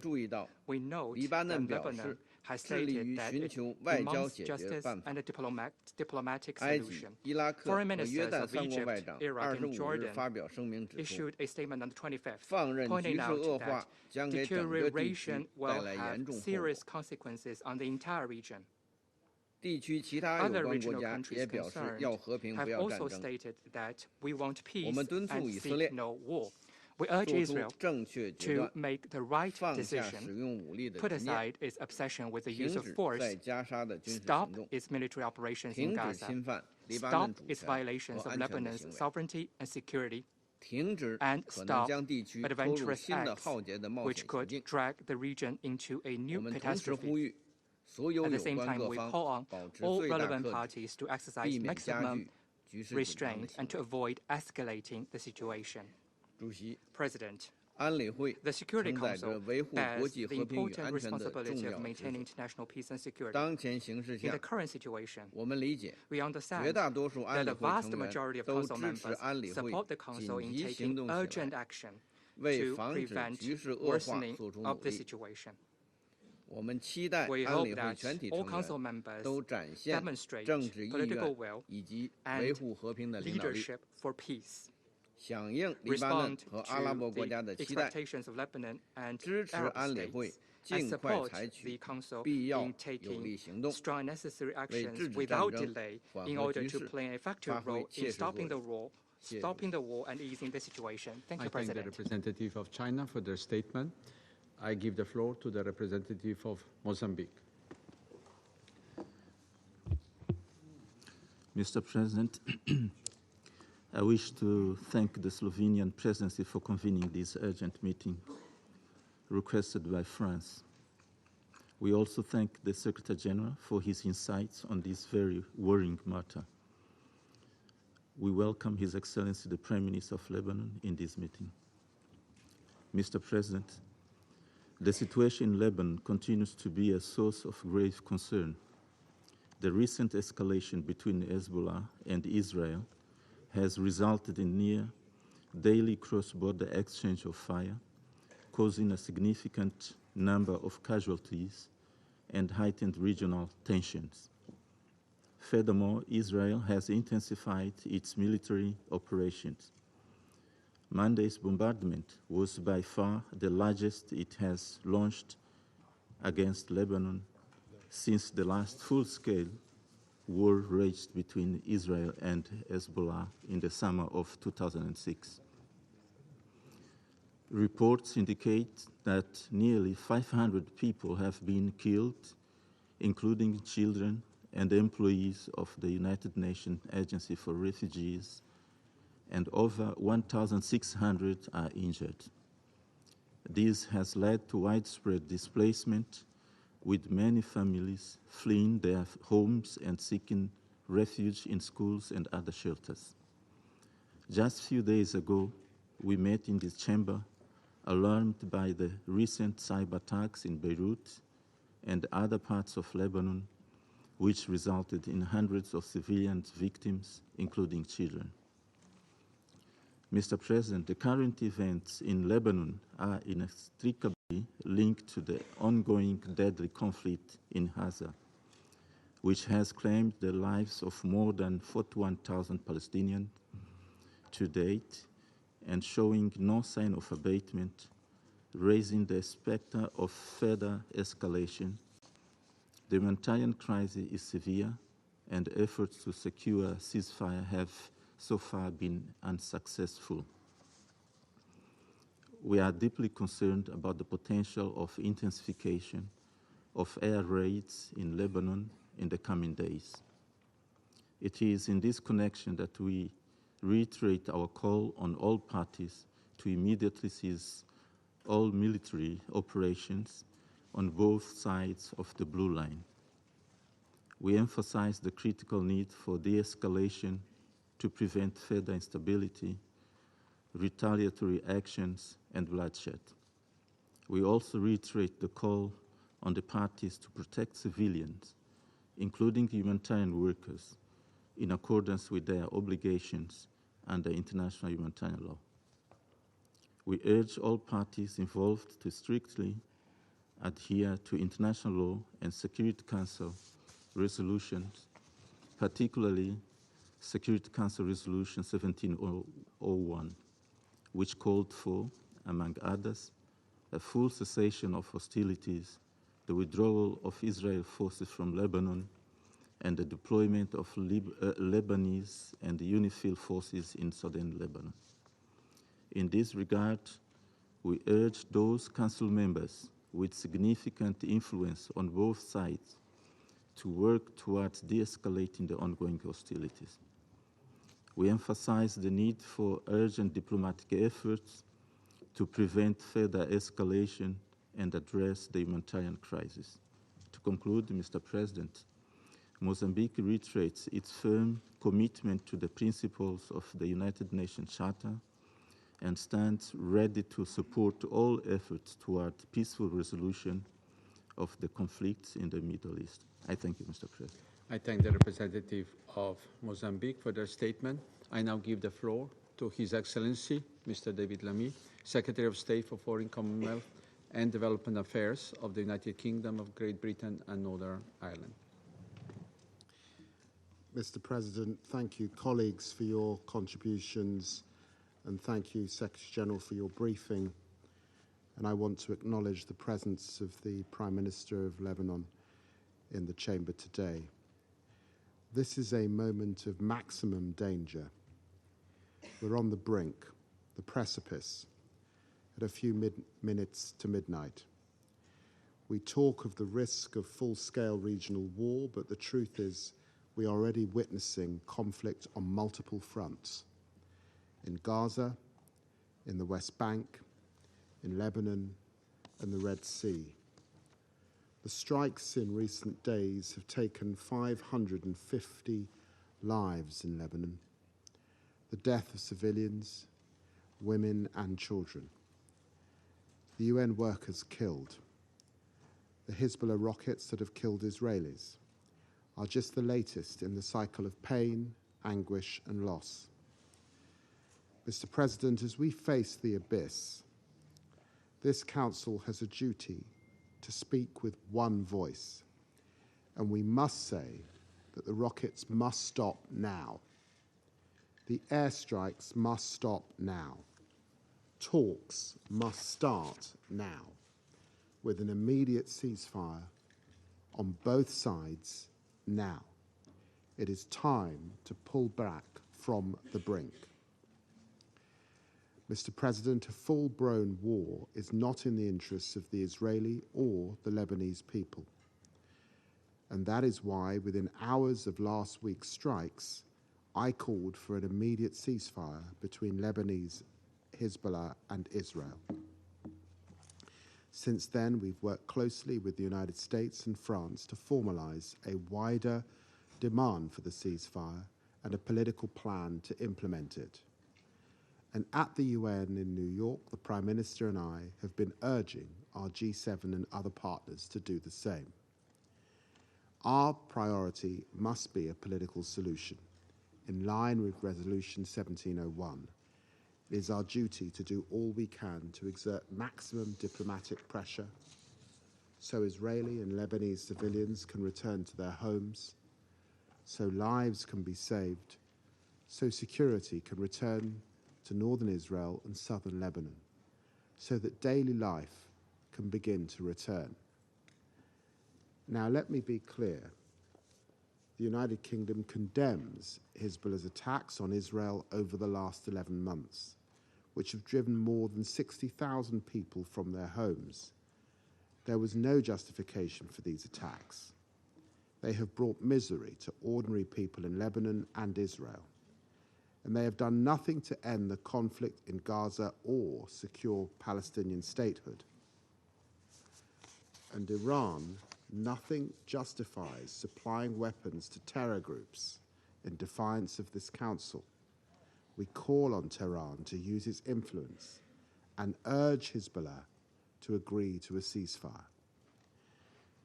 Mr. President, for the people of Israel and for the people of Lebanon, a brilliant, multicultural and tolerant nation taken captive by an armed militia that puts itself before the Lebanese people, we must come together to bring this conflict to an end.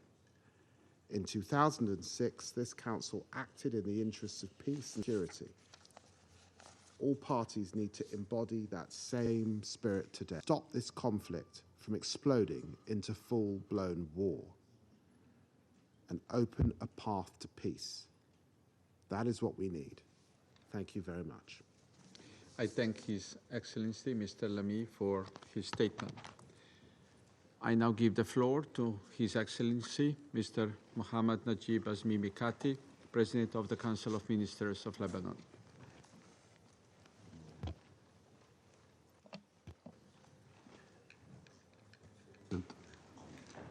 Mr. President, سيد الرئيس، أود في البداية أن أعبر عن امتناني العميق للجمهورية الفرنسية على دعوتها لعقد هذه الجلسة المهمة في مجلس الأمن في ظل الأوضاع الصعبة التي يمر بها لبنان.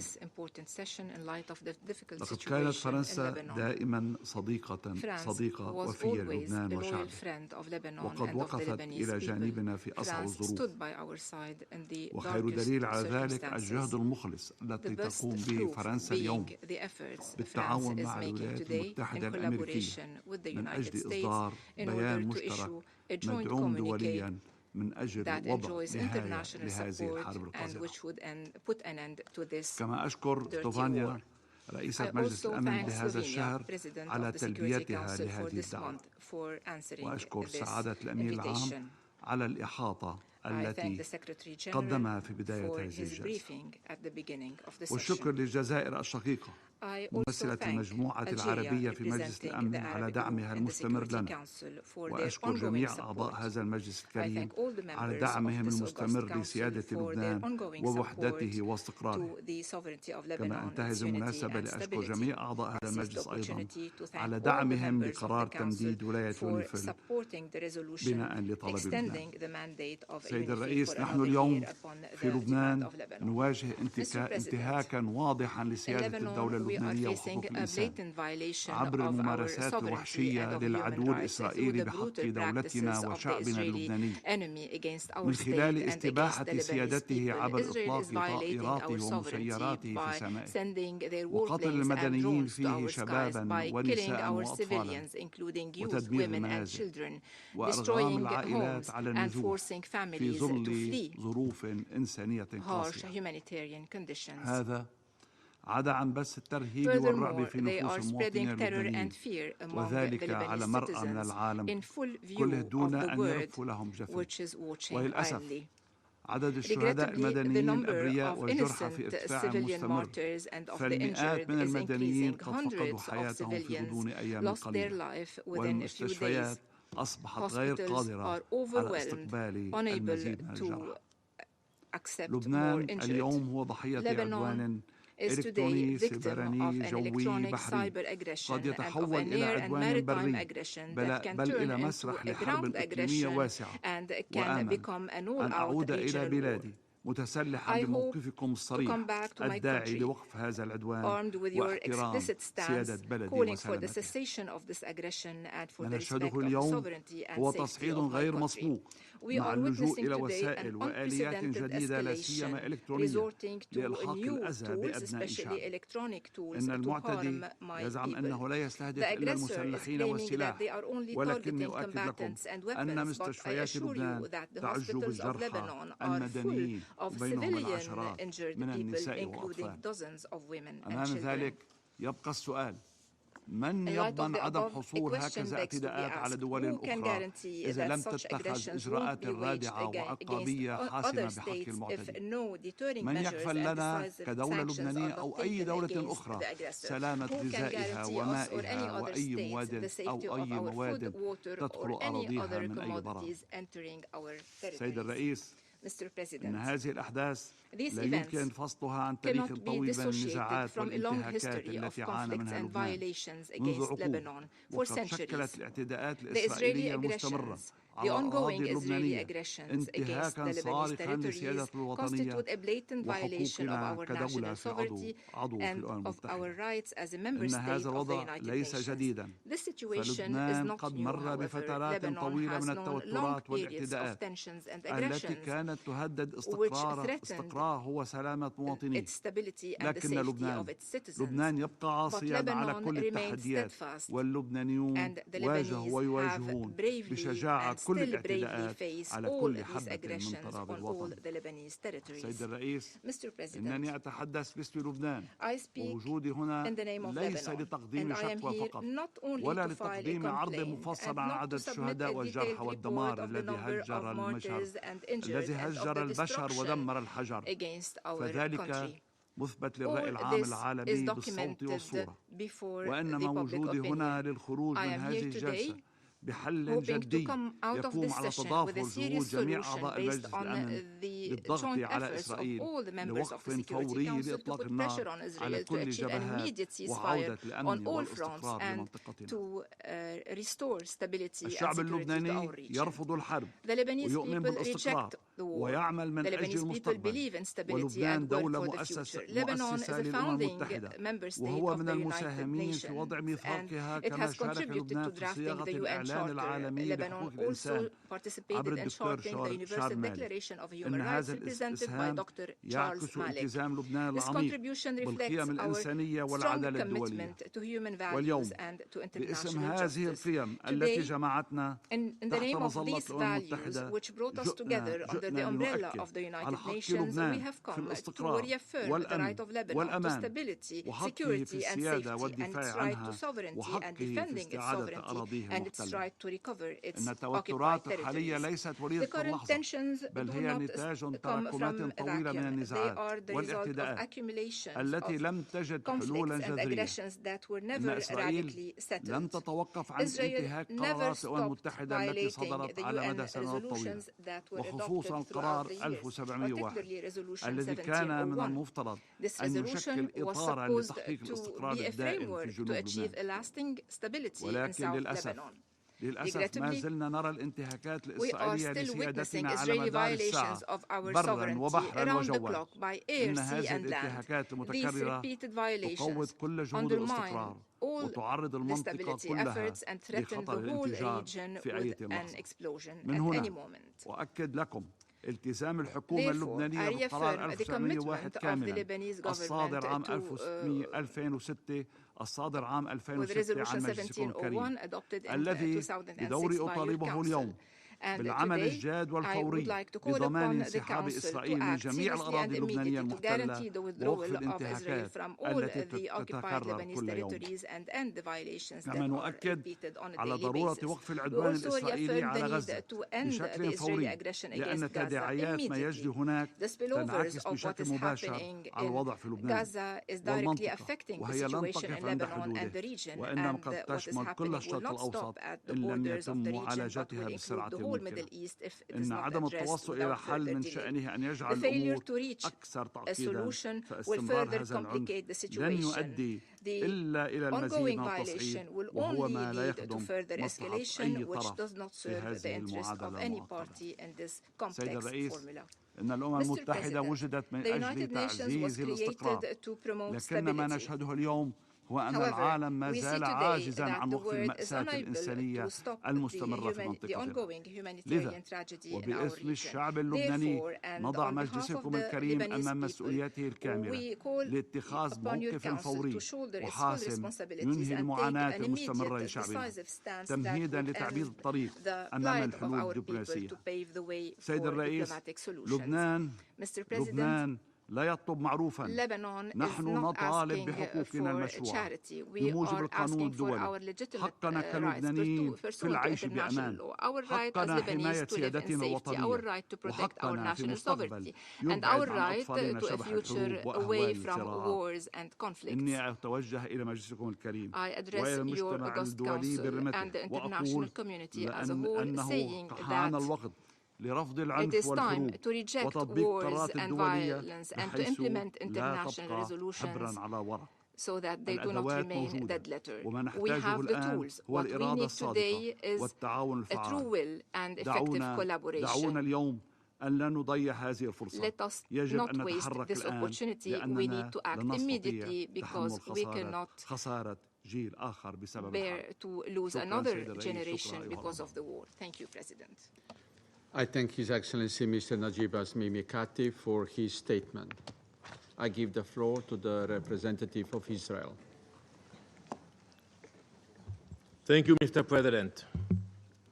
As Israeli civilians in the north watched with horror while their brothers and sisters in the south were tortured, raped, beheaded, and kidnapped by Hamas terrorists, they fled to bomb shelters as Hezbollah rained down missiles in a show of solidarity, that's how they call it, with these butchers, with these savages. Irit Efrati has lived in Kibbutz Dan in the north since her birth. She has only ever had to flee her home one other time, as a 7-year-old in our War of Independence in 1948. Now, aged 83, she again finds herself as a refugee in the city of Haifa. For nearly a year, Irit has struggled to maintain her sanity, confined to a small room and far from the life and home she built over a lifetime. This is not a unique story. Irit joins tens of thousands of Israelis now living in cramped temporary housing, praying for the day she will return to the only place she has ever called home. Since October 8, almost 9,000 rockets, along with hundreds of anti-tank missiles, have been launched at our civilians, targeting their homes, families, and the state. Since October 8, 70,000 civilians have been forced to flee their homes. They have been made refugees within their own country. They do not know when they will be able to return home, restart their lives, or when their children can go back to their schools. Since October 8, terrorists and their relentless attacks have injured more than 370 Israelis and murdered 49, including 12 Israeli Druze children who were playing soccer. And now, I sit here again to defend Israel's actions, as if any other country in our situation would behave differently, would chart any different course, and would not act in the defense of their people. No nation, be honest, no nation would sit idly by as its citizens are attacked. Over the past week, Israel has been conducting precise strikes in Lebanon against Hezbollah's command centers, launching sites, missile and weapon stores, and their leadership. On September 20th, we targeted Hezbollah terrorist leaders during a meeting where they were planning a second October 7th. Hezbollah has made it clear, given the chance, they would storm our borders, infiltrate our communities, murder, rape, and take hostages back to their dens of horror. Yet, the Security Council, the Secretary General, some UN officials, and even UNIFIL commanders can barely bring themselves to mention Hezbollah. Listen to all the statements, like you cannot mention this word. Hezbollah, the internationally designated terrorist organization that began this conflict and acts in constant violation of UN Security Council resolutions. For years, we have been clear.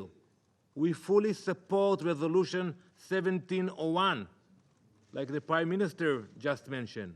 We support the resolution, and we support its complete implementation.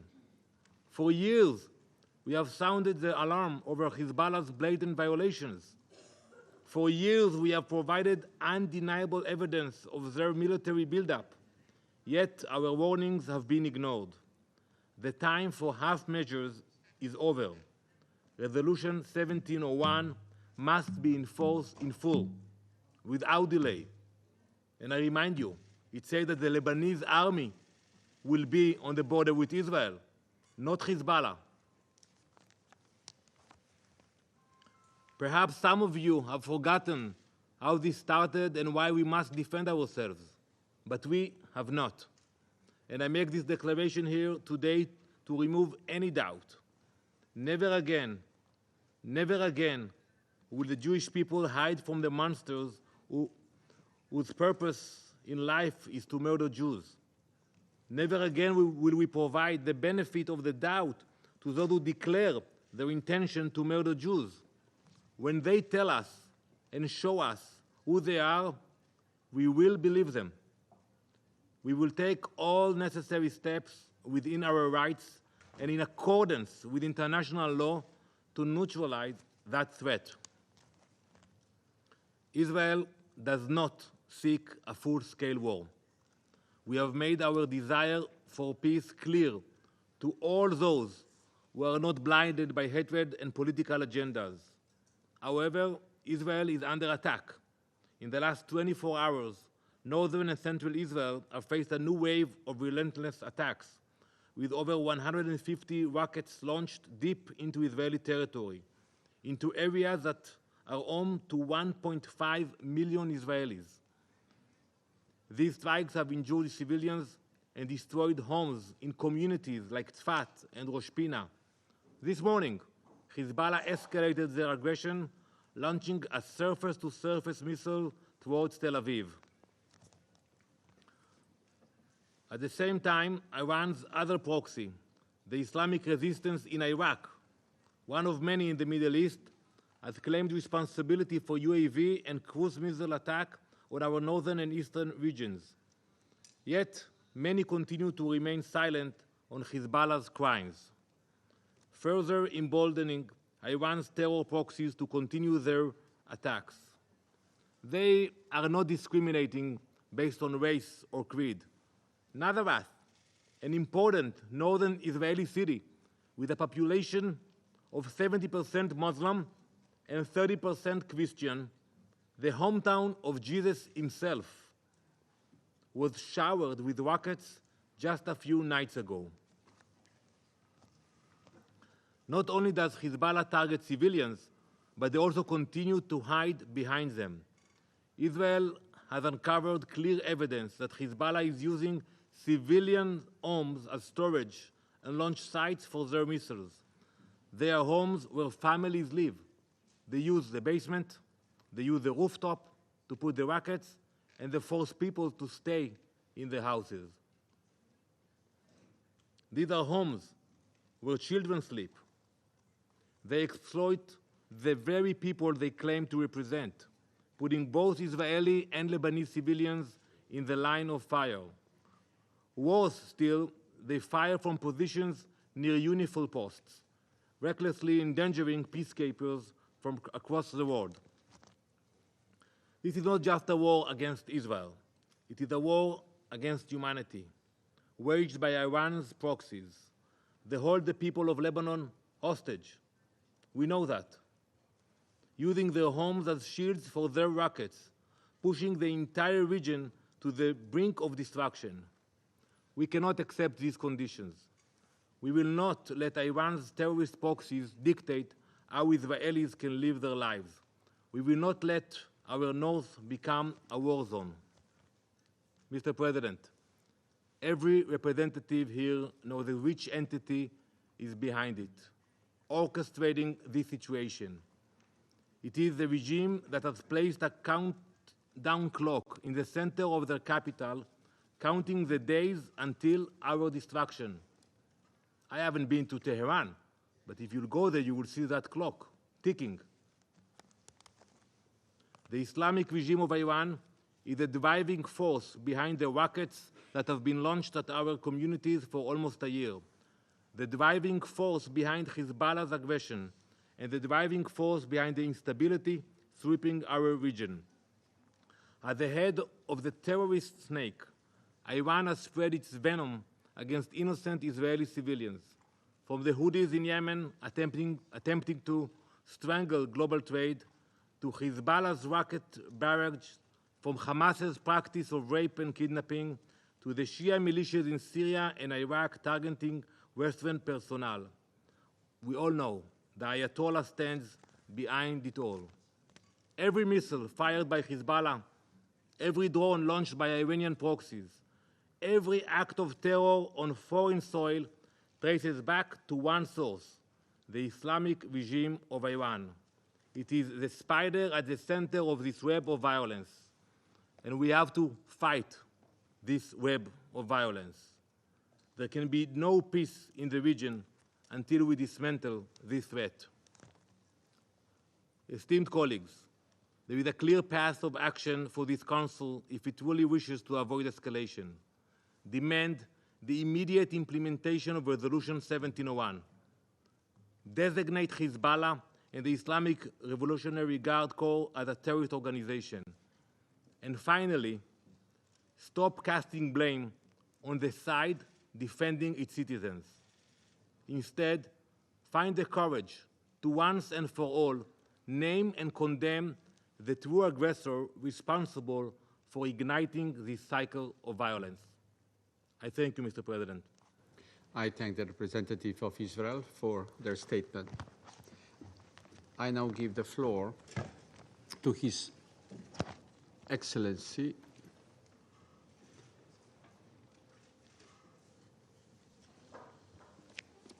okay.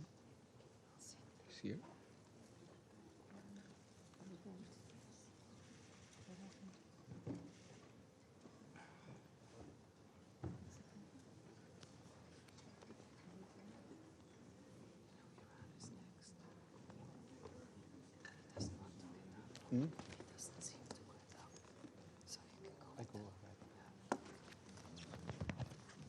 Apologies. I now give the floor to His Excellency Mr. Ahmed Al-Bugait, Secretary General of the League of Arab States. Thank you, Mr. President. السيد الرئيس Mr. President, صار واضحا it لدينا has become جميعا clear اليوم to us all today أن ما نخشى that منه what قد we feared the وقع. most has happened. لقد انتقلت شرارة النار The التي fire أشعلها الاحتلال started في by غزة the إلى occupation in لبنان Gaza a year ago has الذي spread تعرض to سكانه Lebanon, خلال يومين whose لضربات residents over the عشوائية past 2 days غاشمة have been the لم subject يروا of مثيلا unacceptable and لها indiscriminate منذ strikes, the likes of عقدين. which they have not seen in 2 decades. الآن نفهم لماذا We now رفض understand الاحتلال why the الإسرائيلي Israeli occupation المقترح تلو has been المقترح rejecting one proposal after لوقف another إطلاق for النار في a غزة. ceasefire in Gaza. إسرائيل ببساطة Israel, لم simply تكن put, ترغب في did not وقف want الحرب the war to end. وإنما في Rather, it توسيعها wanted to expand the war, معرضة شعوب المنطقة subjecting the peoples of كلها the لوضع region بالغ as a whole الخطورة to a very dangerous situation ومقامرة and بحياة gambling الناس with the lives ومستقبل of people السلام and the future of الذي peace ترسخ مع بعض that الدول some العربية Arab العقود countries have been calling for وضاربة decades. عرض الحائط بكل Israel محاولات has thus وقف هذا disregarded every الانزلاق attempt المتهور to stop نحو this الهوية. slide كان الطريق into the واضحا abyss. من أجل نزع فتيل The path التصعيد to de-escalation was clear, وقف الحرب and الظالمة the والغاشمة unjust and والدموية unacceptable على and غزة bloody war on Gaza. كان كفيلا بتهدئة That would have الأوضاع على calmed things الجبهة down on the الشمالية northern front لإسرائيل مع جنوب between لبنان Israel and southern وأعطاء Lebanon. It would الدبلوماسية have given فرصة diplomacy a chance لجلب الهدوء to establish calm. ولكن إسرائيل However, اختارت Israel توسيع chose دائرة to النار والدم expand the ring of لتعتدي على fire دولة and عربية ذات blood سيادة to يعيش aggress شعبها اليوم في an قبضة Arab الخوف sovereign country والترويع whose people today are living in the clutches وأقول of fear and بصراحة terror. أن العجز I say it أمام clearly مواجهة that الوحشية في impotence in the غزة face of barbarism بما and فيها thuggishness عجز in هذا Gaza, المجلس including the impotence الموقر of this esteemed الذي council, يجسد which الإرادة embodies الدولية international will, هو ما شجع قادة is what إسرائيل على encouraged Israel's التصعيد leaders to escalate لقد further وجدوا الطريق as ممهدا they found the road ومفروشا to escalation بغياب paved المحاسبة with وغياب impunity العقاب and the absence بل وغياب أي of ضغط any حقيقي لتغيير real المسار pressure to change direction. نحن نعرف كيف تشتعل الحروب Mr. President, we know how لأننا wars rage عشنا هذه because التجارب we have الأليمة في experienced الشرق these الأوسط peaceful لعقود moments in the Middle East for ما decades. تفعله إسرائيل اليوم Israel's هو actions today استدعاء are متعمد a وأحمق deliberate and idiotic لعاصفة summoning of a firestorm, لن يكون a أحد firestorm بمنأى that will عن spare أذاها no one. ومخاطرها لن يكون It أحد بمنأى will عن أذاها spare ومخاطرها no one. ما تفعله إسرائيل What Israel is شاهدنا doing مثله كثيرا في التاريخ is الحديث something that we للشرق have الأوسط witnessed repeatedly in the Middle East's وتعلمنا modern history. الدروس We have واستخلصنا learned العبر lessons, we have gained wisdom, ولكن البعض but some تصور له who غطرسة are deluded القوة by أنه the قادر على arrogance تحقيق of power أهدافه think that they بقتل أكبر عدد can ممكن من achieve their البشر goals by killing as many people as البعض possible. يتصور أن Some السلام believe لا that peace يتحقق can إلا only be مخضبا reached بالدماء through rivers of blood, وأن الدول and تعيش that countries بالسيف can only وحده be ruled by the sword. إذا ترك هذا الجنون If we ليسود were to allow this madness to سنجد prevail, أنفسنا we would أمام find سلسلة ourselves before لا a vicious تنتهي من الدم cycle والخراب of death and destruction. إن أمامنا اليوم فرصة Today, we حقيقية have a real chance to للتراجع step عن away الهاوية from the edge of the abyss. الرئيس بايدن قال President بالأمس في Biden الجمعية yesterday العامة said in the General Assembly أن ثمة that there is فرصة للحل a الدبلوماسي chance for a diplomatic solution. وأقول أن هذا المجلس And I say لابد to أن this council يطلع that you must بمسؤولياته shoulder your لجعل هذا responsibilities الحل to make this واقعا resolution وفي a أسرع reality وقت ممكن and urgently. هذه الحرب يجب أن This war تتوقف must stop اليوم today. الآن It must stop في right غزة now. وفي It must الضفة stop in Gaza, وفي in the لبنان West Bank, and in Lebanon. علينا أن We نتحرك must act قبل فوات now الأوان before it is too late. علينا أن We نتحرك must قبل فوات act الأوان now شكرا before it is جزيلا too late. سيادة I thank you, الرئيس Mr. President. I thank His Excellency Mr. Abulgate for his statement. I now give the floor to His Excellency Mr. Sayed Abbas Araghchi, Minister of Foreign Affairs of Islamic Republic of Iran. Bismillah ar-Rahman ar-Rahim.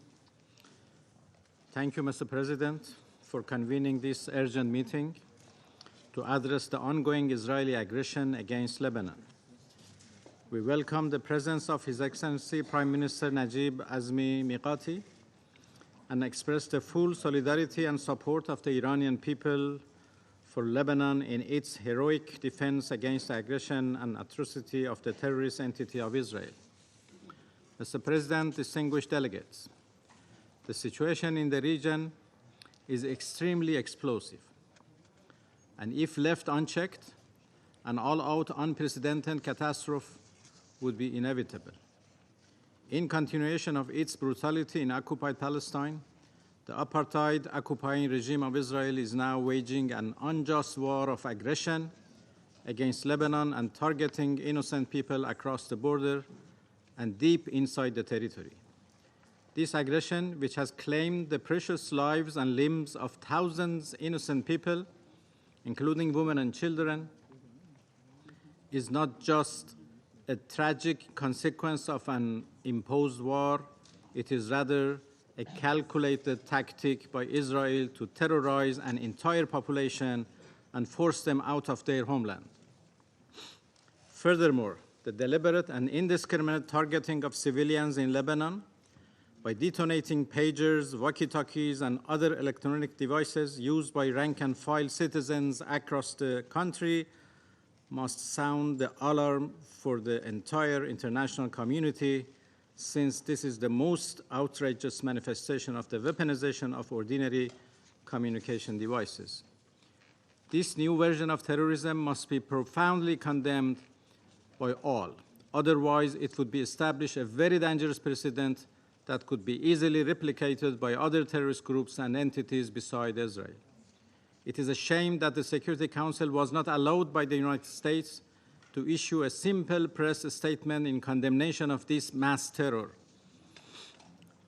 And it has prevented the same council from doing any meaningful act to stop the genocide in Gaza. Mr. President, the Zionist regime's aggression against Lebanon could not be isolated from the overall situation in the region. For this terrorist regime, international humanitarian law and the principle of human dignity mean nothing. From the long decade of occupation of Palestinian territories to its ongoing genocidal war against people in Gaza, its unprovoked aggression against Syria and Lebanon, and its terrorist attack on Iran's diplomatic mission and assassination of the political leader of Hamas in Tehran, all underscore Israel's real character as a genuine terrorist entity that has no value for peace and human rights. The Israeli regime has no intention of pursuing peace or agreeing to a ceasefire. Its real objective is to drag the entire region into a full-scale war. Unfortunately, the United States and United Kingdom unwavering support to Israel has given a carte blanche to them for all sorts of sinister behavior. The ongoing aggression against Lebanon is fueled by the failure of the international community and in particular by the United Nations Security Council to hold Israel accountable for war crimes and genocide in Gaza. The United States' failure to rein in the regime, coupled with the ongoing supply of military equipment and political backing, has emboldened Israel to commit these heinous acts with impunity. Mr. President, members of the Council, we all need to work together to disallow the normalization of evil and atrocity. The United Nations Security Council should be urged by all states to live up to its responsibility under the United Nations Charter. The criminal and corrupt leadership of the Zionist regime must understand that their actions will not go unanswered. The region stands on the brink of a broader conflict due to regime's aggression and heinous crimes against nations of the region. Now more than ever, Israel has become a serious threat to international peace and security. This regime does not deserve membership in the United Nations. Its representative to the United Nations shamelessly shreds the United Nations Charter before the eyes of the international community. The only way to prevent further escalation is clear. Israel must immediately cease its war on Gaza, and its attacks on Lebanon must stop. Let me be clear, Mr. President. Without the ceasefire in Gaza, there would be no guarantee for peace in the region. The international community cannot afford to remain silent. We call on the Council to respond with urgency and determination. The United Nations Security Council, which bears the legal responsibility for maintaining international peace and security, must shoulder its responsibility and respond decisively to Israel's aggressive and terrorist actions in Lebanon. If this doesn't happen, the region risks being dragged into a full-scale conflict. The Israeli regime supporters and enablers, especially the United States and the United Kingdom, have a legal and moral responsibility to act before it's absolutely late.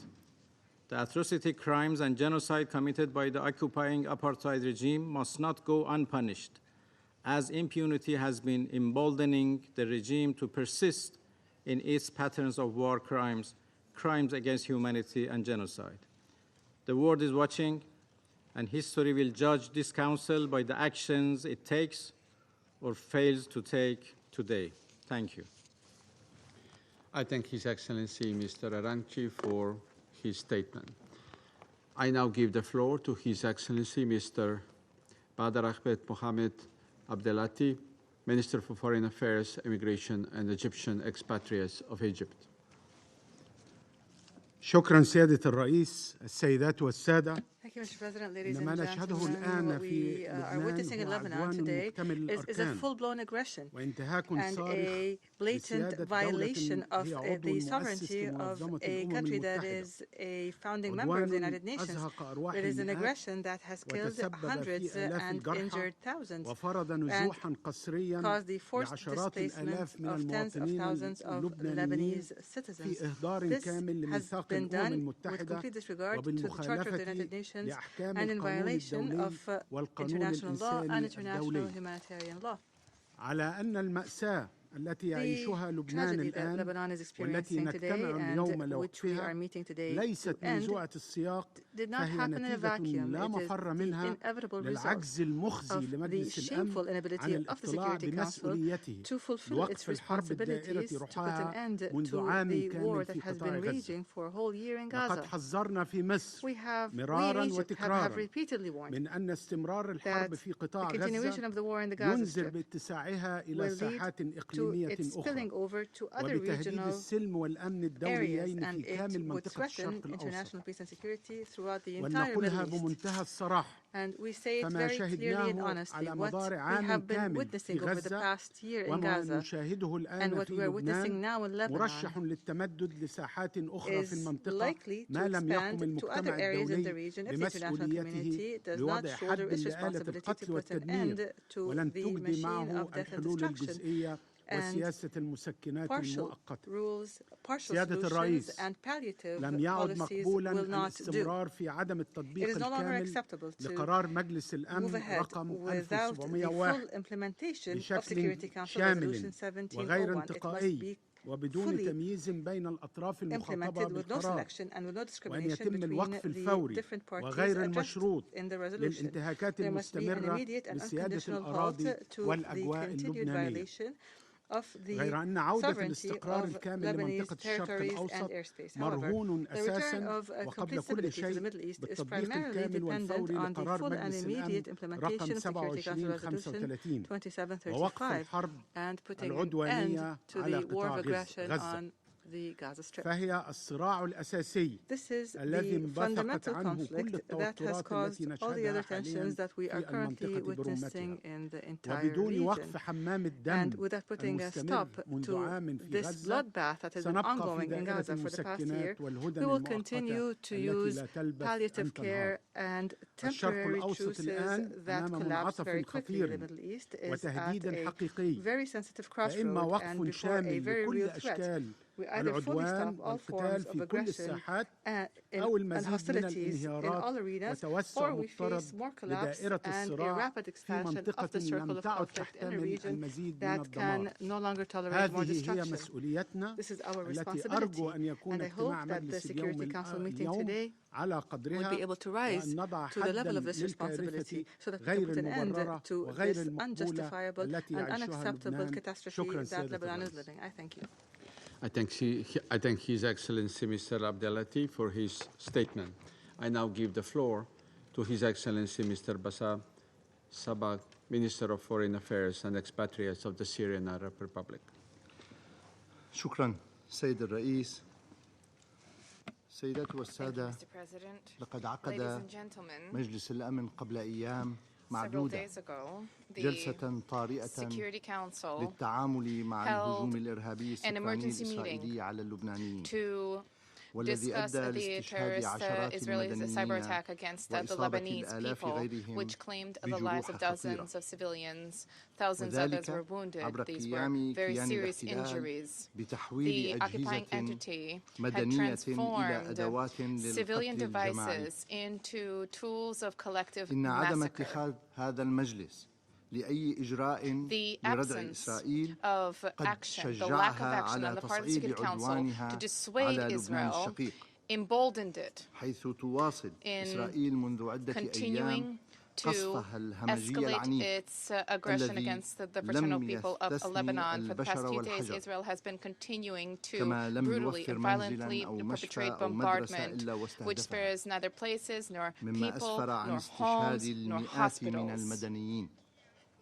أكثر من 500 شخص استشهدوا في يوم واحد، بمن فيهم النساء والأطفال والمراسلين الإعلاميين وعمال الإغاثة والتسبب بحركة نزوح كبيرة. إن العدوان الإسرائيلي على لبنان الشقيق يؤكد استهتار الكيان الإسرائيلي بميثاق الأمم المتحدة وبالقانون الدولي وإصراره على توسيع رقعة حرب الإبادة الجماعية التي يشنها على الشعب الفلسطيني لتشمل الأراضي اللبنانية، وكأن دماء ما يزيد عن 42,000 من الأبرياء الفلسطينيين وأكثر من 100,000 جريح ليست كافية لإشباع تعطش مجرمي الحرب في إسرائيل للدم والقتل والدمار ونشر الفوضى. إن الجمهورية العربية السورية تدين بأشد العبارات العدوان الإسرائيلي الهمجي المشين على لبنان الشقيق، وتجدد الإعراب عن تضامنها الكامل مع الشعب اللبناني واستعدادها التام لتقديم الدعم والمساعدة للأشقاء اللبنانيين في كافة القطاعات التي يحتاجونها.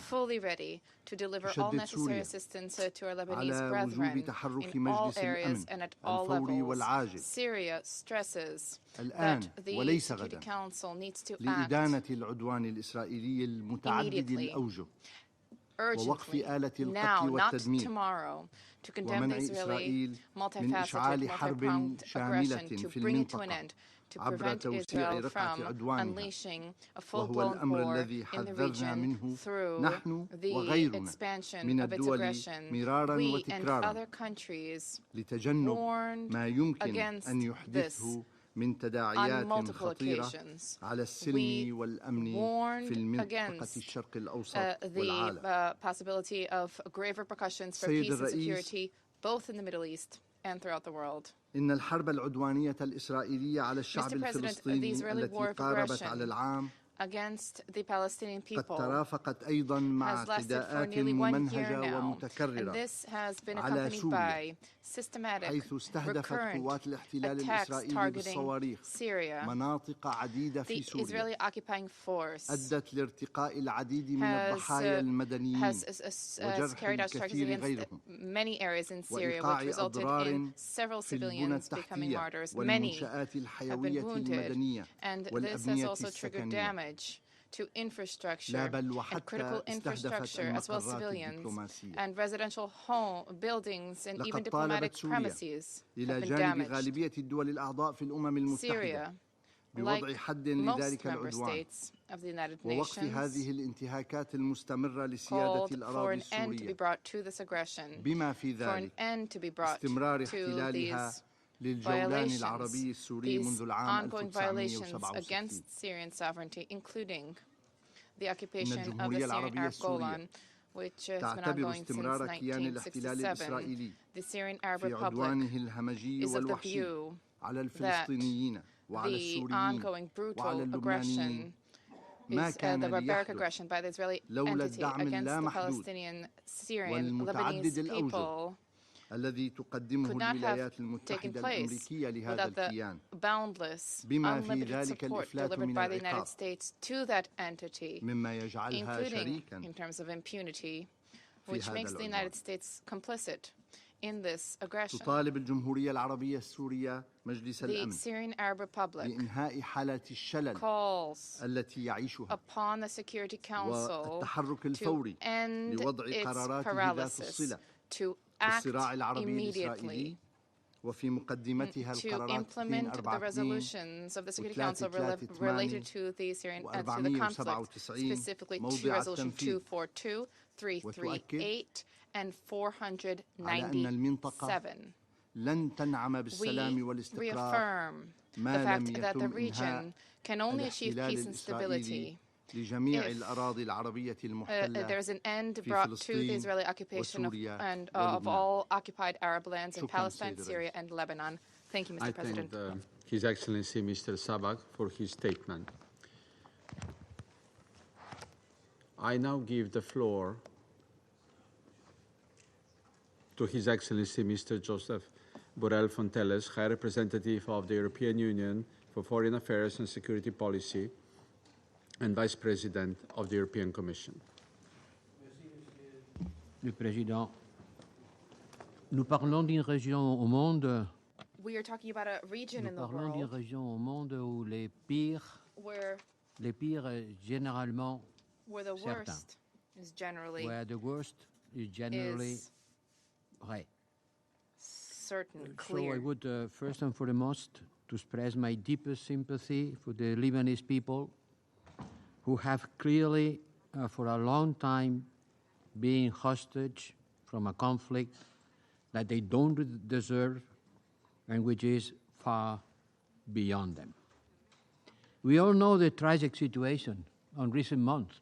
You have been explaining it, I will not repeat it. 60,000 Israeli inhabitants forced to leave their homes since October. Now 200,000 Lebanese on the roads, forced to flee the fighting, while their houses are being systematically destroyed. They will not have anywhere to come back. I'm not going to play the game of blaming one more than the other, but what I know is three things. First, escalation won't solve anything because war doesn't solve anything. Second, what's happening in southern Lebanon cannot be separated from what is happening in Gaza. One thing influences the other. But at the same time, we have to do everything to avoid that southern Lebanon become a new Gaza. And it's becoming a new Gaza. As Secretary General said at UNGA, and as many of you have said, when the communication devices were exploding, targeted on its purpose, but indiscriminated on their consequences, they have put the Lebanese people in the night under terror. The third is that there is a legal basis for settling the Israeli-Lebanese conflict, and this basis, you know, is this famous Resolution 1701. The little problem is that it has been approved more than 20 years ago. 20 years ago without being implemented. So what we can do in the face of the escalation, in the face of this procession of death stretches under the door, and while the cannon sound is behind us. I heard Le Canon when I was visiting the UNICEF headquarters some days ago. And I am asking this question to the Security Council. And allow me, and excuse me, but sometimes I wonder if it is not better the Council to talk about insecurity, who register cries, recriminations, and grievances without solving them, and when they agree on something, not being able to implement it. What a tragedy.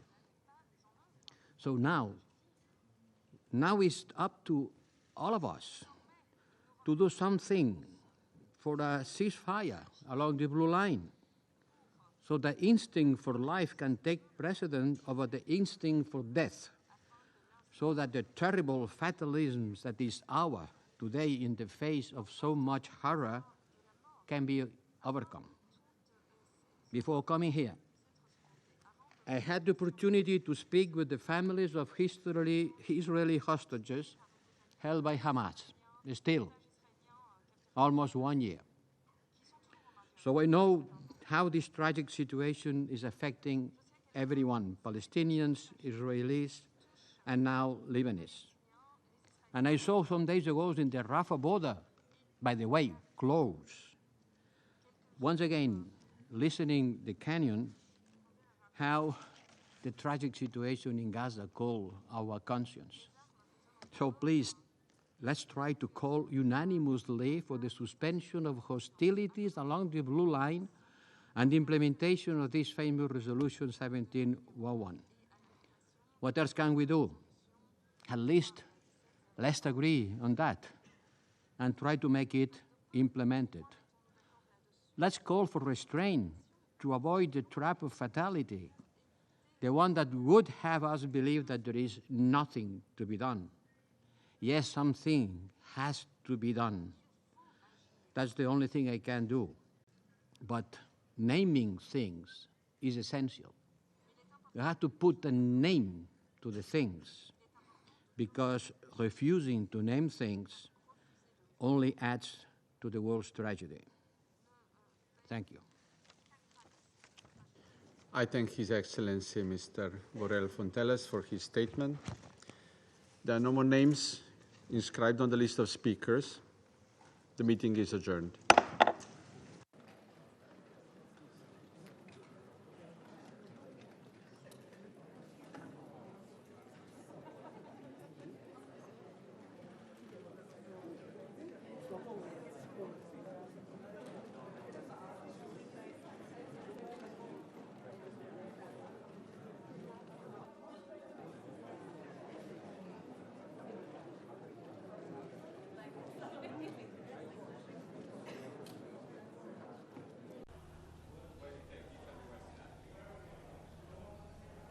Hey, State, go ahead, sir.